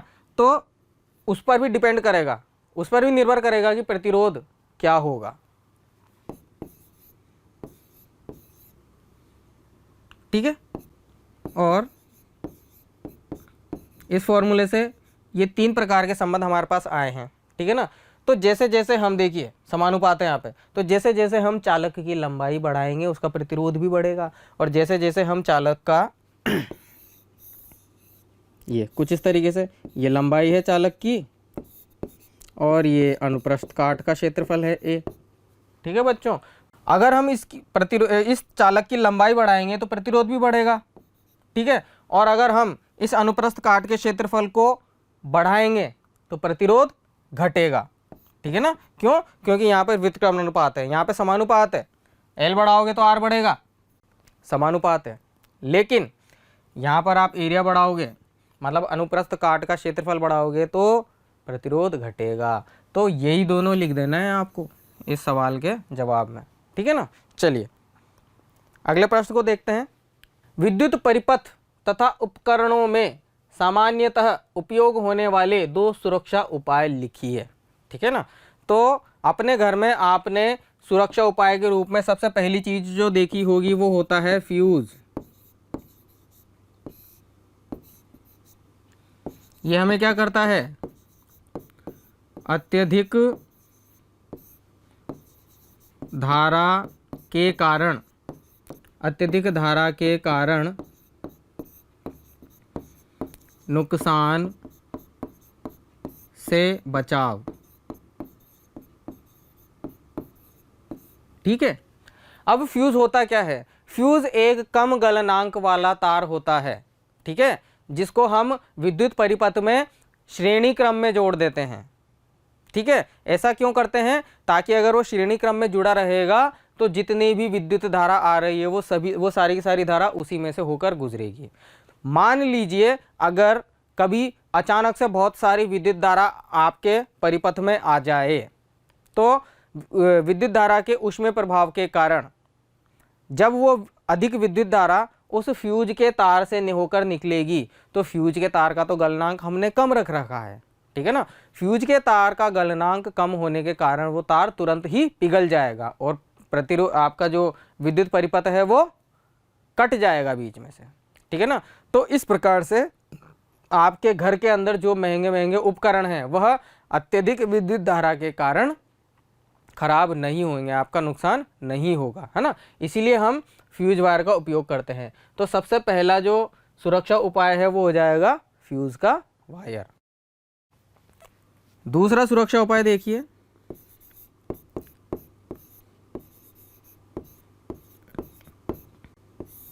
दूसरा सुरक्षा उपाय है अर्थिंग, ठीक है ना। अर्थिंग, अर्थिंग का मतलब क्या होता है, अपने घर में जो विद्युत परिपथ है उसका जो एक संपूर्ण चक्र है उसको हम एक धरती, उसका जो अंतिम बिंदु है उसे हम धरती से लाकर कनेक्ट कर देते हैं, उसका अंतिम बिंदु हम धरती से लाकर कनेक्ट कर देते हैं। जैसे आप यूँ देख सकते हैं, ये एक बल्ब लगा हुआ है, उसके बाद यहाँ पर अपने पास फ़ैन लगा हुआ है, यहाँ पर अपने पास टीवी लगी हुई है और यहाँ पर कोई इस्त्री का काम चल रहा है, इस तरीके से, ठीक है। ये कुंजी है और ये हमारे पास शक्ति का स्रोत है। तो देखिए विभिन्न प्रकार के अवयव लगे हुए हैं, लेकिन अगर मैं यहाँ से एक धारा जोड़ के इसको इस तरीके से भू संपर्कित कर दूं, तो अर्थिंग का पूरा मतलब क्या होता है, भू संपर्क। अर्थिंग का क्या होता है हिंदी में ना, भू संपर्कित करना।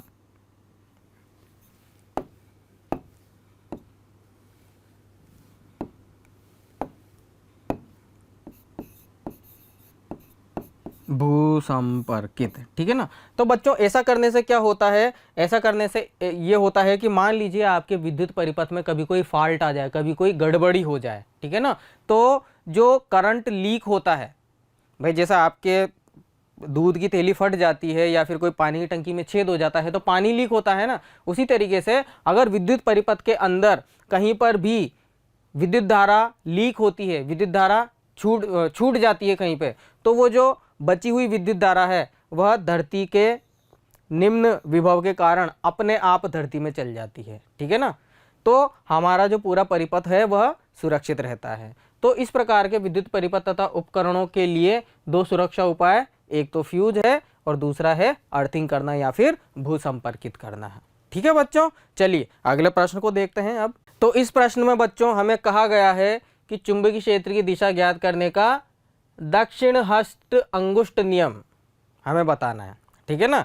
तो ये रहा मेरा दक्षिण हाथ, मतलब सीधा हाथ, और ये अंगूठे का नियम। तो ये देखिए इस प्रकार से हमने अंगूठा दिखा दिया, लाइक दबा दिया अपन ने, ठीक है। लाइक दबाने से क्या होगा, आपका जो अंगूठा है वो धारा की दिशा में जाएगा। कहाँ जाएगा, अंगूठा जाएगा आपका धारा की दिशा में, और जो आपकी वक्रित उंगलियां हैं अंगूठा जाएगा धारा की दिशा में,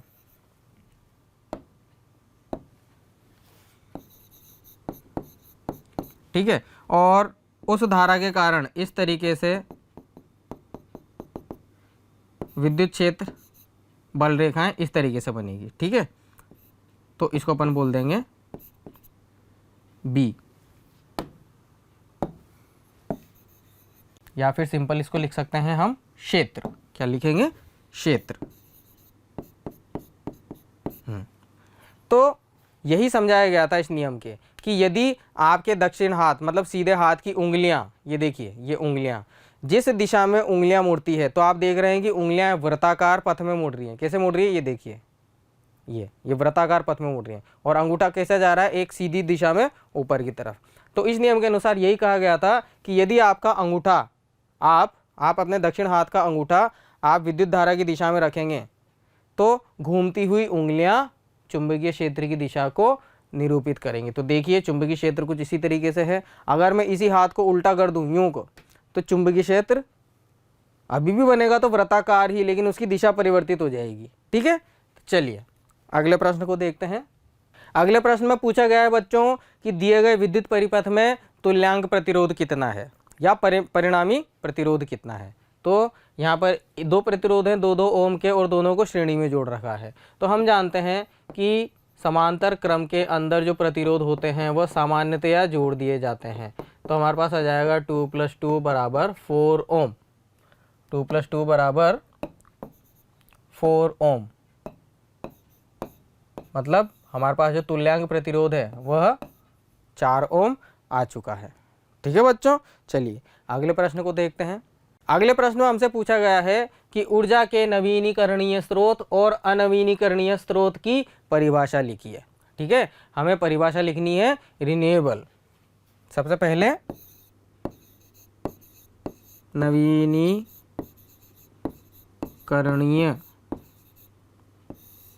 स्रोत,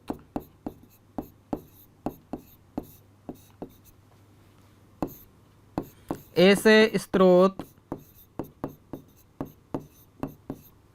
जो तुलनात्मक कम समय में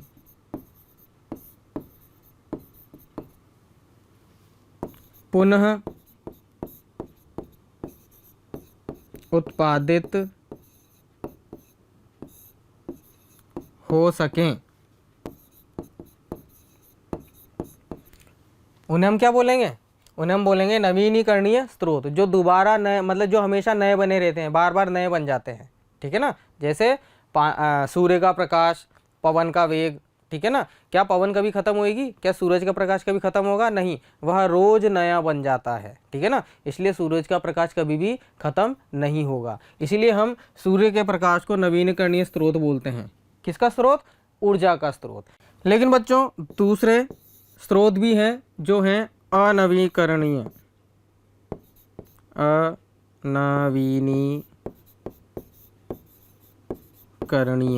अनवीनीकरणीय स्रोत। ठीक है, अब ऐसे स्रोत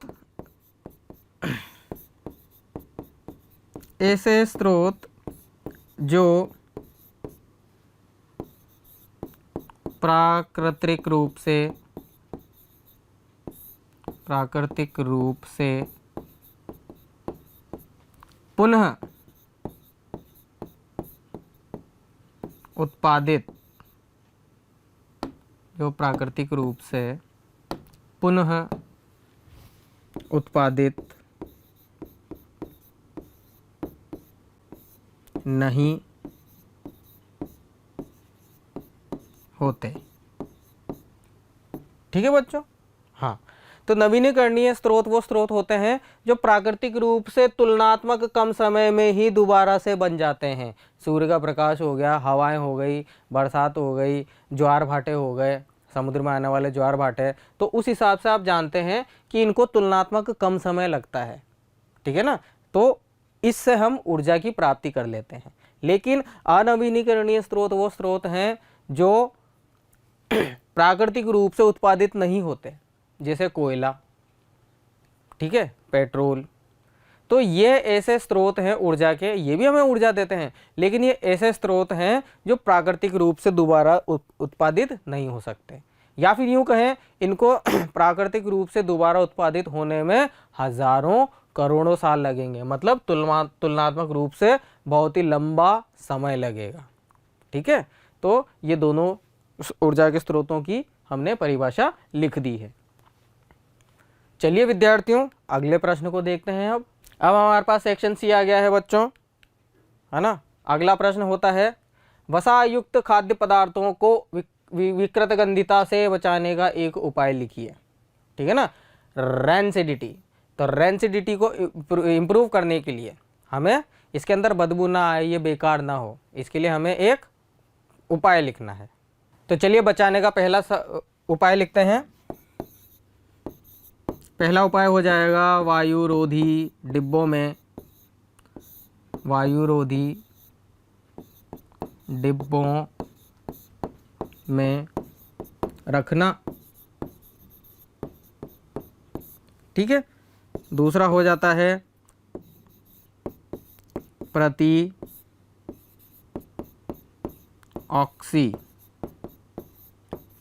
ऑक्सी कारक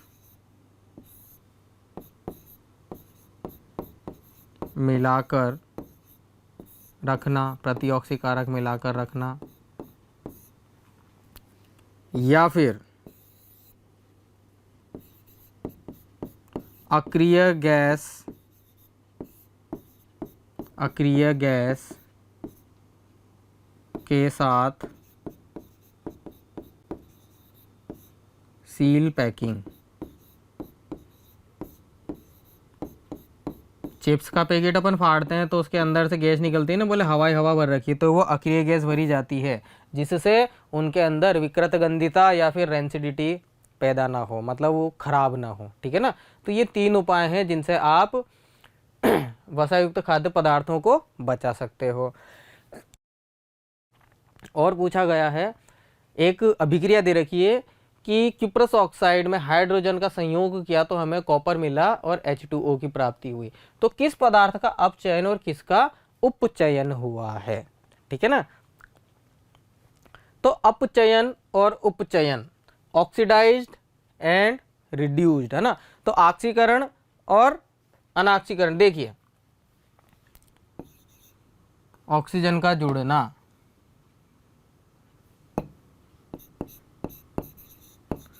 ऑक्सीकरण क्या होता है? ऑक्सीकरण होता है O2 का जुड़ना।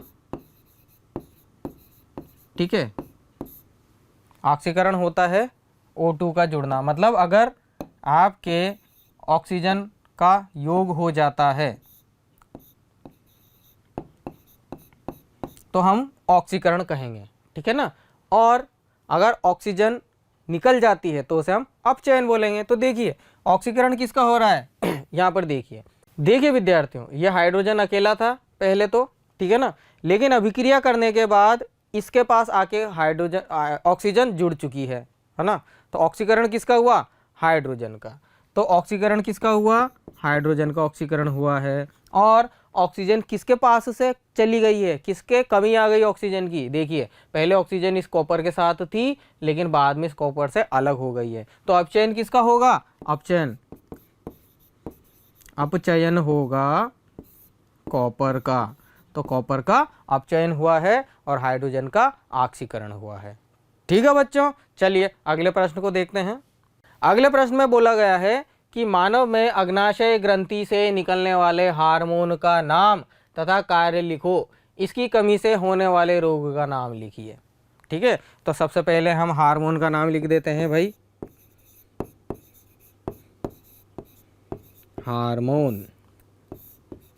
हार्मोन का नाम है भैया इंसुलिन, है ना बच्चों, इंसुलिन। क्योंकि अग्नाशय की बात की है तो अग्नाशय हमारे पेट के निचले हिस्से में यहाँ होता है, ठीक है ना, पेट के निचले हिस्से में। तो वो इंसुलिन हार्मोन का स्राव करता है। और इंसुलिन क्या करता है? इंसुलिन का क्या कार्य है यहाँ पूछा है ना, तथा कार्य लिखिए। तो रक्त में, तो इंसुलिन रक्त में शर्करा को संतुलित करता है। ठीक है ना, रक्त में शर्करा को संतुलित करता है।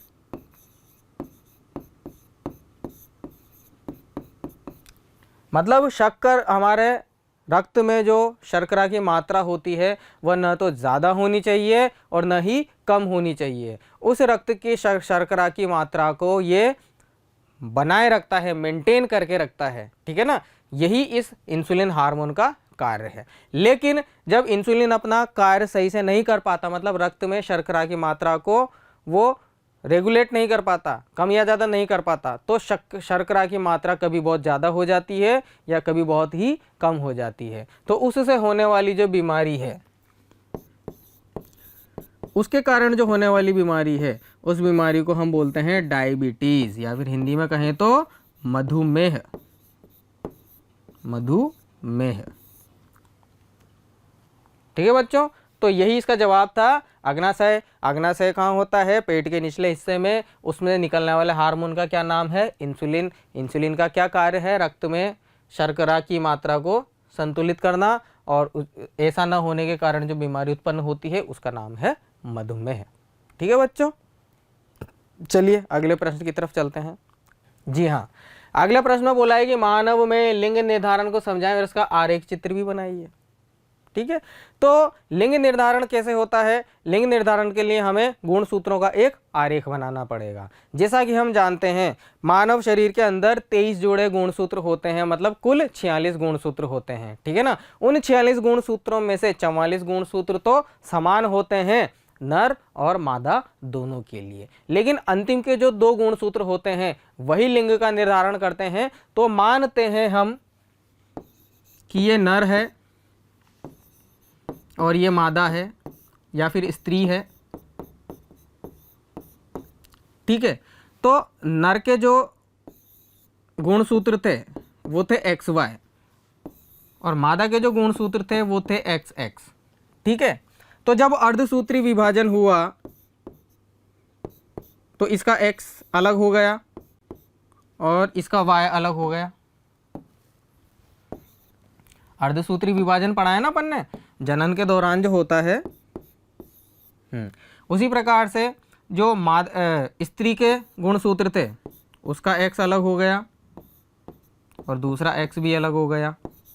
ठीक है, अब देखिए, अब इनका संयोजन हम करेंगे। तो जब इस X का संयोजन इस वाले X के साथ होता है तो हमें क्या मिलेगा? X और X यही मिलेगा। तो हमें क्या मिलेगा? यहाँ पर हमें मादा की उत्पत्ति होगी। लेकिन मान लीजिए आप इस वाले X के साथ इस वाले X का संयोजन करते हैं, तब भी आपके पास X और X ही मिलेगा, मतलब अभी भी मादा ही उत्पन्न होगी। ठीक है, लेकिन अगर आप नर के इस वाले गुणसूत्र के साथ इस वाले गुणसूत्र का संयोजन करवाते हैं तो आपको X और Y मतलब नर की उत्पत्ति होगी, या फिर इस वाले Y के साथ आप इस वाले X का संयोजन करवाएं तब भी आपको नर की ही उत्पत्ति होगी। तो आप देख सकते हैं कि 2 बार मादा उत्पन्न हुई है और 2 बार नर उत्पन्न हुई है, अर्थात 50% संभावना होती है नर की और 50% संभावना होती है मादा की। ठीक है, मतलब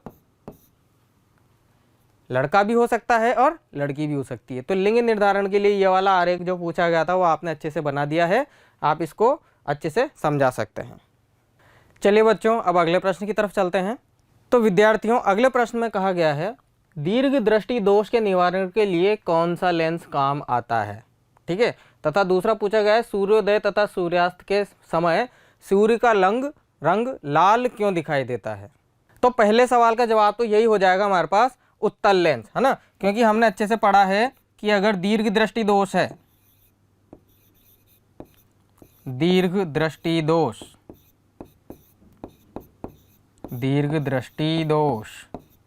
तो उसके लिए हम उपयुक्त करते हैं उत्तल लेंस। ठीक है,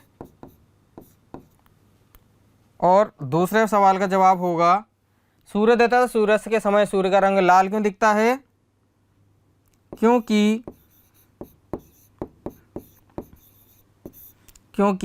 लाल तरंगदैर्घ्य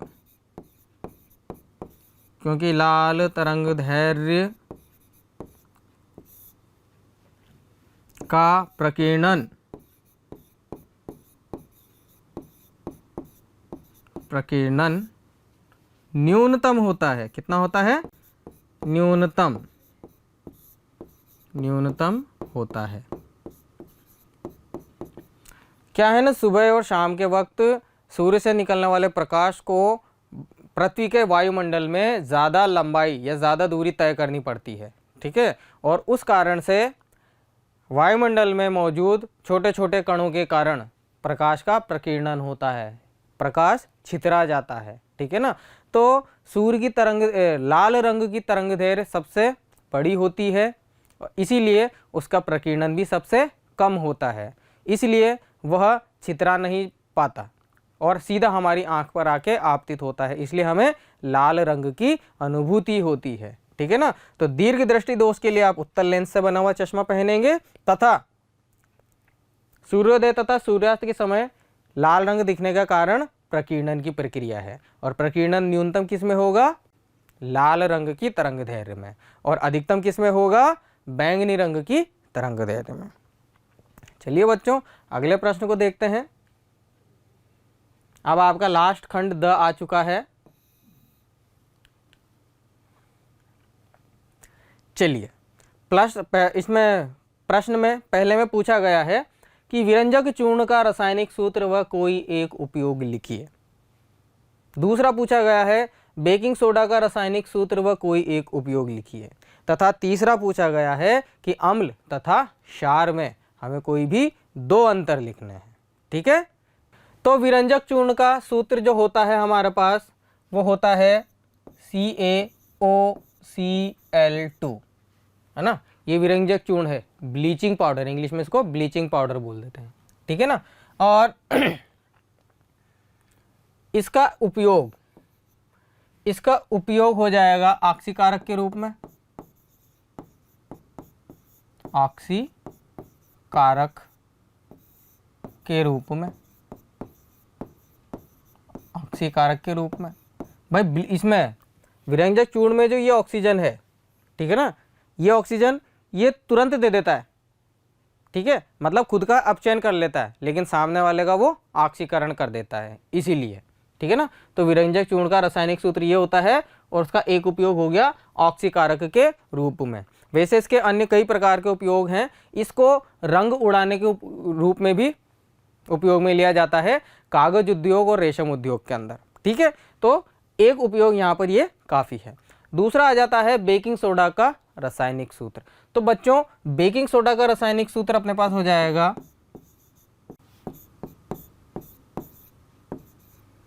ये बेकिंग सोडा का रासायनिक सूत्र है, ठीक है ना।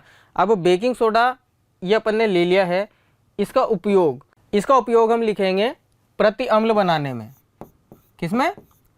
प्रति अम्ल, इंग्लिश में इसको एंटी एसिड बोलते हैं, ठीक है ना। मतलब जब भी आपके पेट में बदहजमी हो जाती है, आप इनो पीते हैं या फिर कोई एंटी एसिड मंगाते हैं, तो उसका जो बेस होता है वो यही होता है, सोडियम बाइकार्बोनेट, है ना। और विभिन्न प्रकार के जो पेय पदार्थ होते हैं उनके अंदर भी ये पाया जाता है। तो प्रति अम्ल बनाने में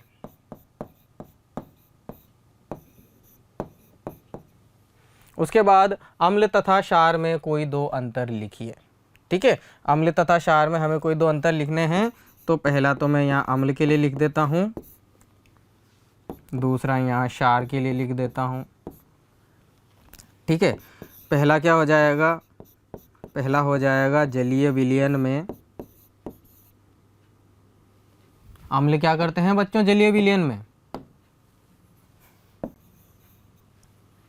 अम्ल जलीय विलयन में हमें H+ आयन देते हैं।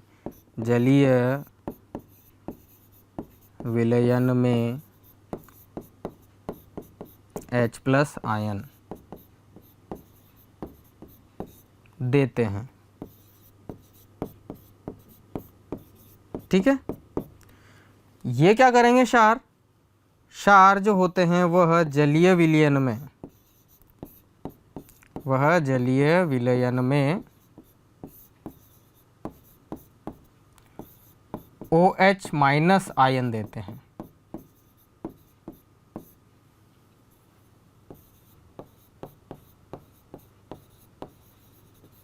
OH- आयन देते हैं, ठीक है। दूसरा इनका पीएच जो होता है वो 7 से छोटा होता है और इनका जो पीएच होता है वो बड़ा होता है किससे? 7 से। तो ये दो अंतर हो चुके हैं अम्ल और क्षार के बीच में। अम्ल जो होते हैं वो खट्टे लगते हैं और जो क्षार जो होते हैं वो स्वाद में खारे लगते हैं। ठीक है बच्चों, तो इस प्रकार से आप इनके अंतर भी लिख सकते हैं। चलिए अगले प्रश्न को देखते हैं। अगले प्रश्न में हमसे क्या पूछा गया है? हाँ तो बच्चों देखिए, अथवा में हमें दूसरा प्रश्न दिया गया है कि निम्नलिखित को सुमेलित कीजिए। अब हमको इनको सुमेलित करना है। चलिए देखते हैं। संतरा, तो संतरे में सीधा का सीधा सिट्रिक अम्ल आ जाएगा, है ना। चींटी का डंक, चींटी के डंक में होता है फॉर्मिक एसिड जिसका दूसरा नाम है मेथनोइक अम्ल। इमली, इमली में होता है टार्ट्रिक अम्ल। और आंवला, आंवले में होता है एस्कॉर्बिक अम्ल। बड़ा ही आसान सा सवाल था, तो इस प्रकार से आप इनको सुमेलित कर सकते हैं। ठीक है बच्चों, विभिन्न प्रकार के फलों के अंदर या फिर जानवरों में पाए जाने वाले अम्ल के बारे में यहाँ पर जानकारी ली गई है। चलिए बच्चों अगले प्रश्न को देखते हैं। अगले प्रश्न के अनुसार मानव में उत्सर्जन किसे कहते हैं? मानव उत्सर्जन तंत्र का नामांकित चित्र बनाइए। ठीक है ना। अब मानव में उत्सर्जन, तो देखिए बच्चों, जब हम हमारे पोषण के लिए खाद्य पदार्थ अंदर लेते हैं, जब हम हमारे श्वसन के लिए ऑक्सीजन अंदर लेते हैं, तो हमारे शरीर के अंदर बाहर से कई विजातीय पदार्थ अंदर जाते हैं। ठीक है ना। और उन विजातीय पदार्थों में से कई पदार्थ हमारे पोषण के लिए होते हैं और कई पदार्थ हमारे लिए हानिकारक होते हैं। ठीक है ना। तो पोषण वाले पदार्थों को तो हम अवशोषित कर लेते हैं और जो हानिकारक पदार्थ होते हैं, विशेषकर नाइट्रोजन जनित पदार्थ, ठीक है ना, यूरिया हुआ, यूरिक अम्ल हुए, ये नाइट्रोजन बेस्ड जो अवयव हमारे शरीर के अंदर पैदा होते हैं वो विषैले होते हैं और हमारे शरीर के लिए हानिकारक होते हैं। ठीक है। तो उन विषैले पदार्थों को शरीर से बाहर निकालने की प्रक्रिया को ही हम क्या बोलते हैं? उत्सर्जन। ठीक है ना। हम मल त्याग करते हैं, वह भी उत्सर्जन का एक प्रकार है। हम पेशाब जाते हैं, यूरिन वॉशरूम जाते हैं, वह भी ये उत्सर्जन का एक प्रकार है। ठीक है ना।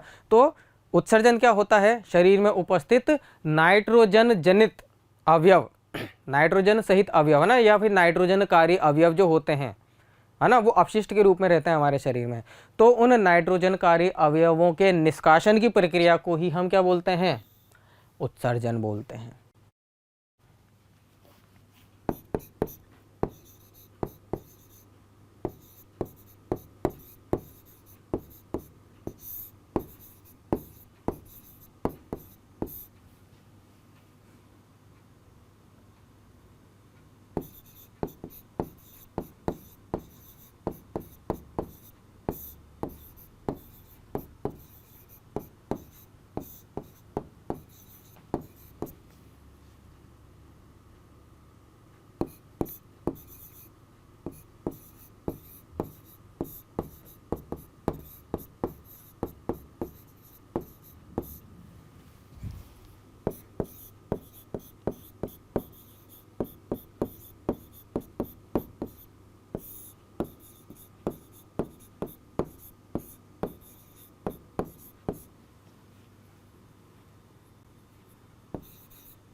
ठीक है।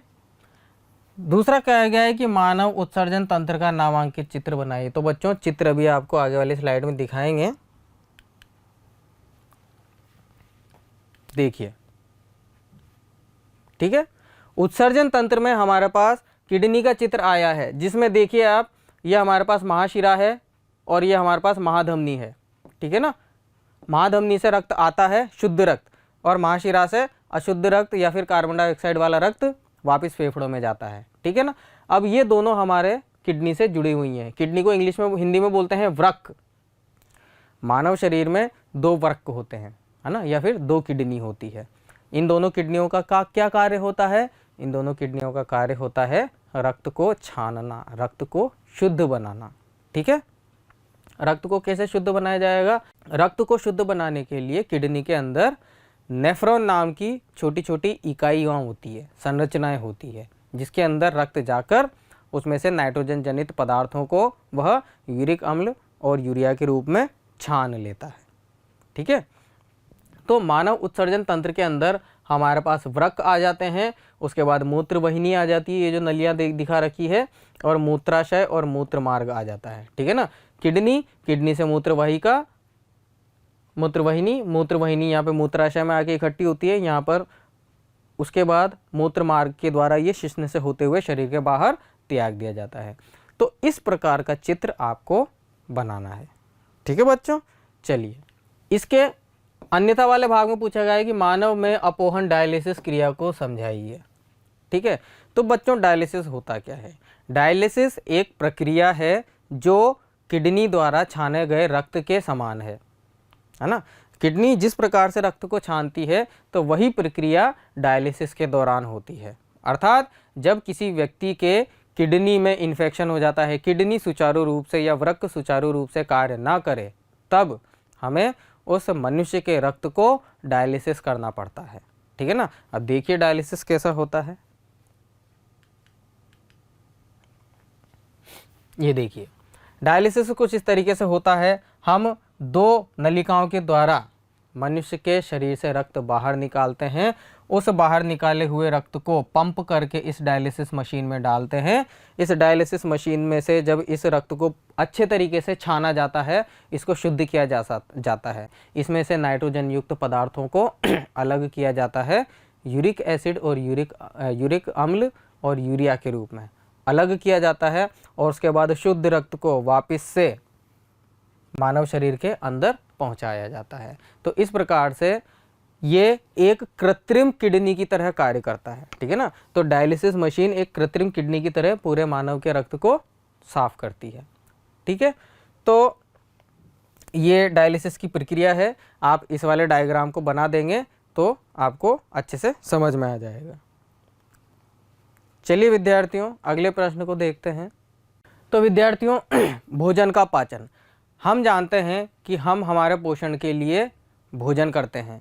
जब वो भोजन हमारे शरीर के अंदर जाता है तो उस भोजन में से जो सात्विक पदार्थ होते हैं जो हमें ऊर्जा देते हैं, उसको प्राप्त करना ही पाचन कहलाता है। ठीक है ना, जैसे भोजन के अंदर कार्बोहाइड्रेट, विटामिन, मिनरल्स, कई प्रकार के आवश्यक पोषक तत्व होते हैं, तो वो सभी पोषक तत्व हमारी शरीर की ज़रूरत के अनुसार अवशोषित किए जाते हैं, है ना। तो इस पूरी प्रक्रिया को सम्मिलित रूप से क्या कहा जाता है? भोजन का पाचन। भोजन का पाचन आपके मुख गुहा से ही शुरू हो जाता है। ठीक है ना, तो भोजन के पाचन तंत्र के अंदर विभिन्न प्रकार के अंग काम में आते हैं। उन अंगों में से मुख गुहा, उसके बाद आपका लेरिंग्स के बाद एसोफेगस के बाद स्टमक या फिर आमाशय। चलिए आपको चित्र से समझाते हैं।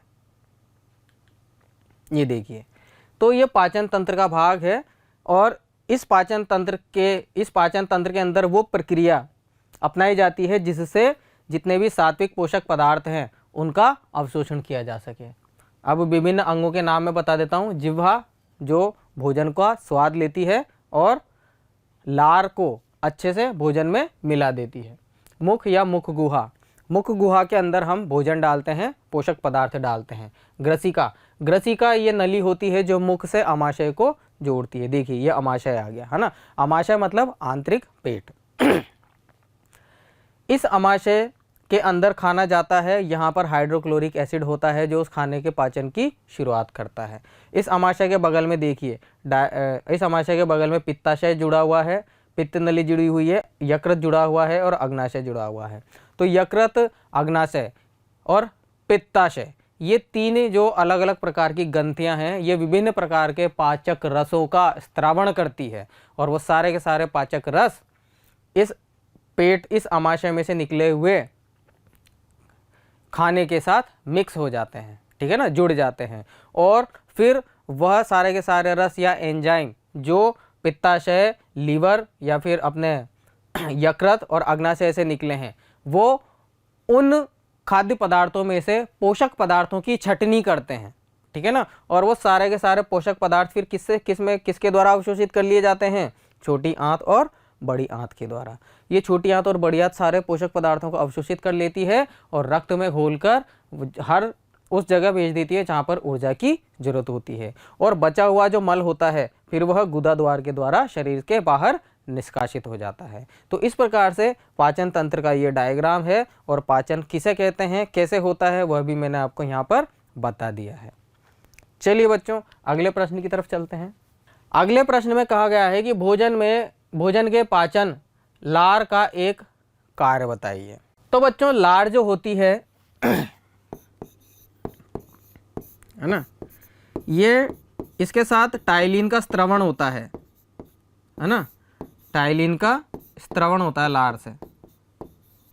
हमारे मुख में जो लार पैदा होती है उससे टाइलिन का स्त्रवण होता है, जो हमारे खाद्य में मौजूद स्टार्च को बदलती है माल्टोज में। ठीक है ना, मतलब हम घर में जो रोटी चावल वगैरह खाते हैं वो क्या होता है, वो होता है कार्बोहाइड्रेट।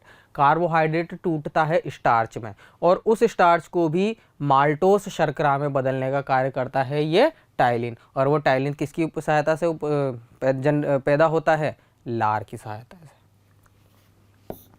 दूसरा उपयोग हो जाएगा खाना निगलने में सहायक। खाना निगलने में सहायक, खाना निगलने में सहायक। ठीक है, तो ये दोनों कार्य होते हैं। तो अथवा वाला प्रश्न भी पूरा हो चुका है। चलिए अब हम अगले प्रश्न की तरफ चलते हैं। अगले प्रश्न में बच्चों पूछा गया है कि अवतल दर्पण द्वारा प्रतिबिंब का किरण आरेख बनाओ जबकि वस्तु फोकस पर स्थित हो। ठीक है ना, फोकस पर स्थित हो। उसके बाद वास्तविक तथा आभासी प्रतिबिंब में दो अंतर भी लिखने हैं। चलिए ये देखिए, ठीक है ना, ये अवतल प्रतिबिंब है अपने पास, ये देखिए ये इस प्रकार से अवतल प्रतिबिंब है। अवतल प्रतिबिंब का ये मुख्य अक्ष हो गया है। प्रश्न में कहा गया है कि अगर इस अवतल प्रतिबिंब का फोकस ये है, ठीक है ना, तो फोकस पे हमने बिंब रखा है, मतलब ऑब्जेक्ट हमने कहाँ पे रखा है, फोकस पे। ये ऑब्जेक्ट रख दिया साहब हमने फोकस पे।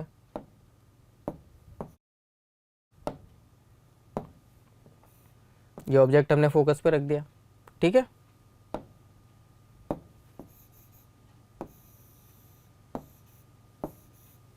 दोबारा से बना देते हैं बच्चों चित्र, है ना।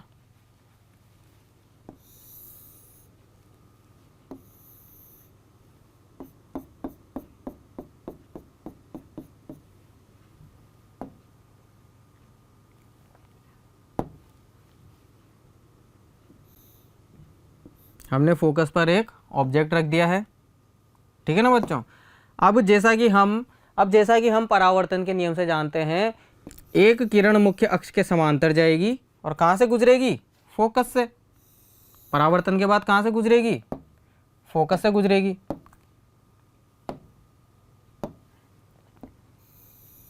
ये देखिए परावर्तन के बाद वो फोकस से गुजर गई। उसी प्रकार से एक किरण लंबवत टकराएगी तो वो परावर्तन के बाद कहाँ से गुजरेगी, वक्रता केंद्र से। तो जैसा कि आप देख रहे हैं दोनों की दोनों सरल रेखाएं या फिर दोनों की दोनों किरणें अनंत पर जाकर मिल रही है। कहाँ पर मिल रही है, अनंत पर जाकर। तो इसका मतलब क्या हुआ, इसका मतलब ये हुआ कि जब कभी अवतल दर्पण के फोकस बिंदु पर हम बिंब को रखते हैं तो उसके प्रतिबिंब की प्राप्ति हमें होती है अनंत पर जाकर। देख लीजिए, है ना। तो हमें बिंब की प्राप्ति कहाँ पर होगी, अनंत पर। तो हम क्या ले रहे हैं, हम ले रहे हैं अवतल दर्पण।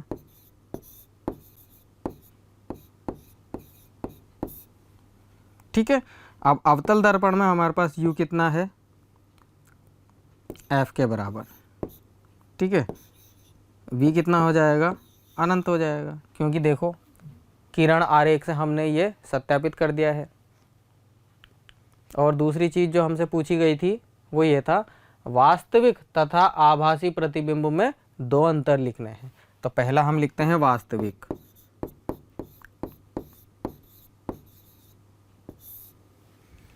और यहाँ पे लिख देंगे आभासी।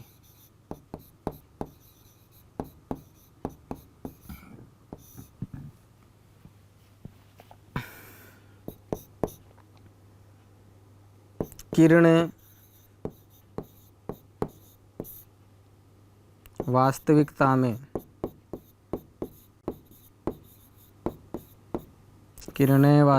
में परस्पर प्रतिच्छेद करती है। किरणें वास्तविकता में परस्पर काटती हैं और आभासी में किरणें परस्पर नहीं काटती हैं।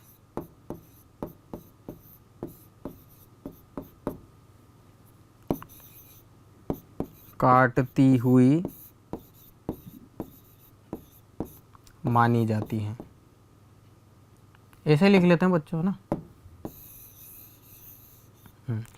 आभासी प्रतिबिंब में किरणें परस्पर नहीं काटती हैं। इसमें प्रतिबिंब पर्दे पर प्राप्त किया जा सकता है। प्रतिबिंब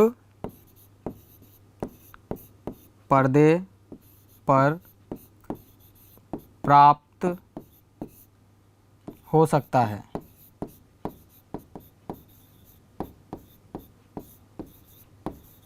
प्रतिबिंब पर्दे पर प्राप्त हो सकता है। और इसमें प्रतिबिंब पर्दे पर प्राप्त नहीं हो सकता। प्रतिबिंब पर्दे पर प्राप्त नहीं हो सकता। पर्दे पर प्राप्त नहीं हो सकता। ठीक है बच्चों, तो ये दो अंतर हो गए वास्तविक तथा आभासी प्रतिबिंब के अंदर। चलिए अगले प्रश्न में हमें कहा गया है, ये अथवा में प्रश्न है कि उत्तल लेंस के द्वारा बनने वाले प्रतिबिंब का किरण चित्र बनाना है जबकि बिंबिक स्थिति कहाँ पर हो, अनंत पर हो, तथा दर्पण व लेंस में हमें दो अंतर चाहिए। दर्पण व लेंस में हमें क्या चाहिए, दो अंतर चाहिए। तो पहले मैं आपको दर्पण व लेंस के दो अंतर बता देता हूँ, उसके बाद अपन इसका किरण आरेख बना लेंगे। देखिए दर्पण व लेंस में, तो यहाँ पर हम लिखते हैं दर्पण और यहाँ पर हम लिखते हैं लेंस। ठीक है बच्चों, चलिए पहला, केवल एक फोकस बिंदु, केवल एक फोकस बिंदु होता है। ठीक है ना, मतलब अगर आप दर्पण की बात कर रहे हैं तो दर्पण के पास केवल और केवल एक फोकस बिंदु होगा। लेकिन यदि हम लेंस की बात करते हैं तो लेंस के पास, है ना, इसमें दो फोकस बिंदु होते हैं। दो फोकस बिंदु होते हैं। ठीक है ना, जैसे अगर हम अवतल लेंस की बात कर लेते हैं, ये देखिए ये अवतल लेंस है, तो ये मुख्य अक्ष है, तो इसके पास यहाँ पे इसका F आ जाएगा फोकस, है ना, दूसरी तरफ इसका कोई फोकस नहीं बनता। लेकिन अगर हम यहाँ उत्तल लेंस की बात करते हैं तो ये देखिए एक फोकस यहाँ बनता है और एक फोकस यहाँ बनता है। इसे हम बोलते हैं F1, इसे हम बोलते हैं F1 और इसे बोलते हैं F2। ठीक है, तो इसके पास दो फोकस होते हैं लेकिन इसके पास एक ही फोकस होता है। दूसरा जो अंतर है, दर्पण कार्य करता है परावर्तन के सिद्धांत पर। दर्पण कार्य करता है बच्चों परावर्तन के सिद्धांत पर, लॉज ऑफ रिफ्लेक्शन, परावर्तन। और ये कार्य करता है अपवर्तन के सिद्धांत पर, अपवर्तन का सिद्धांत। ठीक है बच्चों, तो ये दो अंतर हो गए दर्पण और लेंस के बीच में कि ये परावर्तन के सिद्धांत पर कार्य करता है, परावर्तन सिद्धांत, है ना, और इसका सिद्धांत क्या होता है, इसका सिद्धांत होता है अपवर्तन का सिद्धांत। तो चलिए अब हमारा जो पहला प्रश्न है उत्तल लेंस द्वारा, तो उसका हम आगे देख लेते हैं। उत्तल लेंस में हमें बताया गया था, तो ये लीजिए उत्तल लेंस बना लेते हैं हम एक, ये उत्तल लेंस है। ठीक है। प्रश्न में बिंब हमें दे रखा है अनंत पर। बिंब कहाँ दे रखा है? अनंत पर। ऑब्जेक्ट हमारे पास कहाँ है? अनंत पे। तो अनंत से जो सरल रेखाएं हैं वो मुख्य अक्ष के समांतर आएगी बच्चों, ऐसे आएगी मुख्य अक्ष के समांतर। और जैसा कि हम सब जानते हैं जो किरणें मुख्य अक्ष के समांतर आती है वह अपवर्तन के पश्चात कहाँ से जाती हैं? जी हाँ, फोकस से गुजरकर। वह अपवर्तन के पश्चात जाती हैं फोकस से गुजरकर। तो सारी की सारी किरणें कुछ इस तरीके से फोकस से गुजरती हुई जाएंगी, ये ठीक है। तो ये F हमारे पास फोकस है। तो हमारे पास प्रतिबिंब कहाँ बनेगा? प्रतिबिंब कहाँ बनेगा बच्चों? प्रतिबिंब बनेगा फोकस दूरी पर, क्योंकि उत्तल लेंस की बात की गई है। और हमारा बिंब कहाँ पर है? हमारा बिंब है अनंत पर। हमारा बिंब अनंत पर है तो उसका प्रतिबिंब बनेगा फोकस दूरी पर। कुछ इस प्रकार से देखिए, है ना। अनंत पर है हमारा ऑब्जेक्ट, तो उससे समांतर, मुख्य अक्ष के समांतर किरणें आएगी और अपवर्तन होगा लेंस से। अपवर्तन के पश्चात वो सारे सभी की सभी फोकस से होकर गुजरेंगी, ठीक है ना। तो जहाँ पर आपतित किरण अपवर्तन के बाद एक दूसरे को काटती हैं वहीं पर बिंब की प्राप्ति, प्रतिबिंब की प्राप्ति होती है। तो हमारा प्रतिबिंब बनेगा F पर, ठीक है बच्चों। तो यहीं पर आपका मॉडल टेस्ट पेपर खत्म होता है बच्चों। उम्मीद है आपने हर एक प्रश्न को अच्छे से समझा होगा। धन्यवाद। आशा करता हूं हमारे टॉप एजुकेटर का यह लेक्चर आपको पसंद आया होगा। अगर पसंद आया है तो वीडियो को लाइक करिए, चैनल को सब्सक्राइब करिए और शेयर भी करिए, क्योंकि ज्ञान बांटने से बढ़ता है और सही बताऊं तो पुण्य भी मिलता है। मुझे सुनने के लिए बहुत बहुत धन्यवाद। Thank you.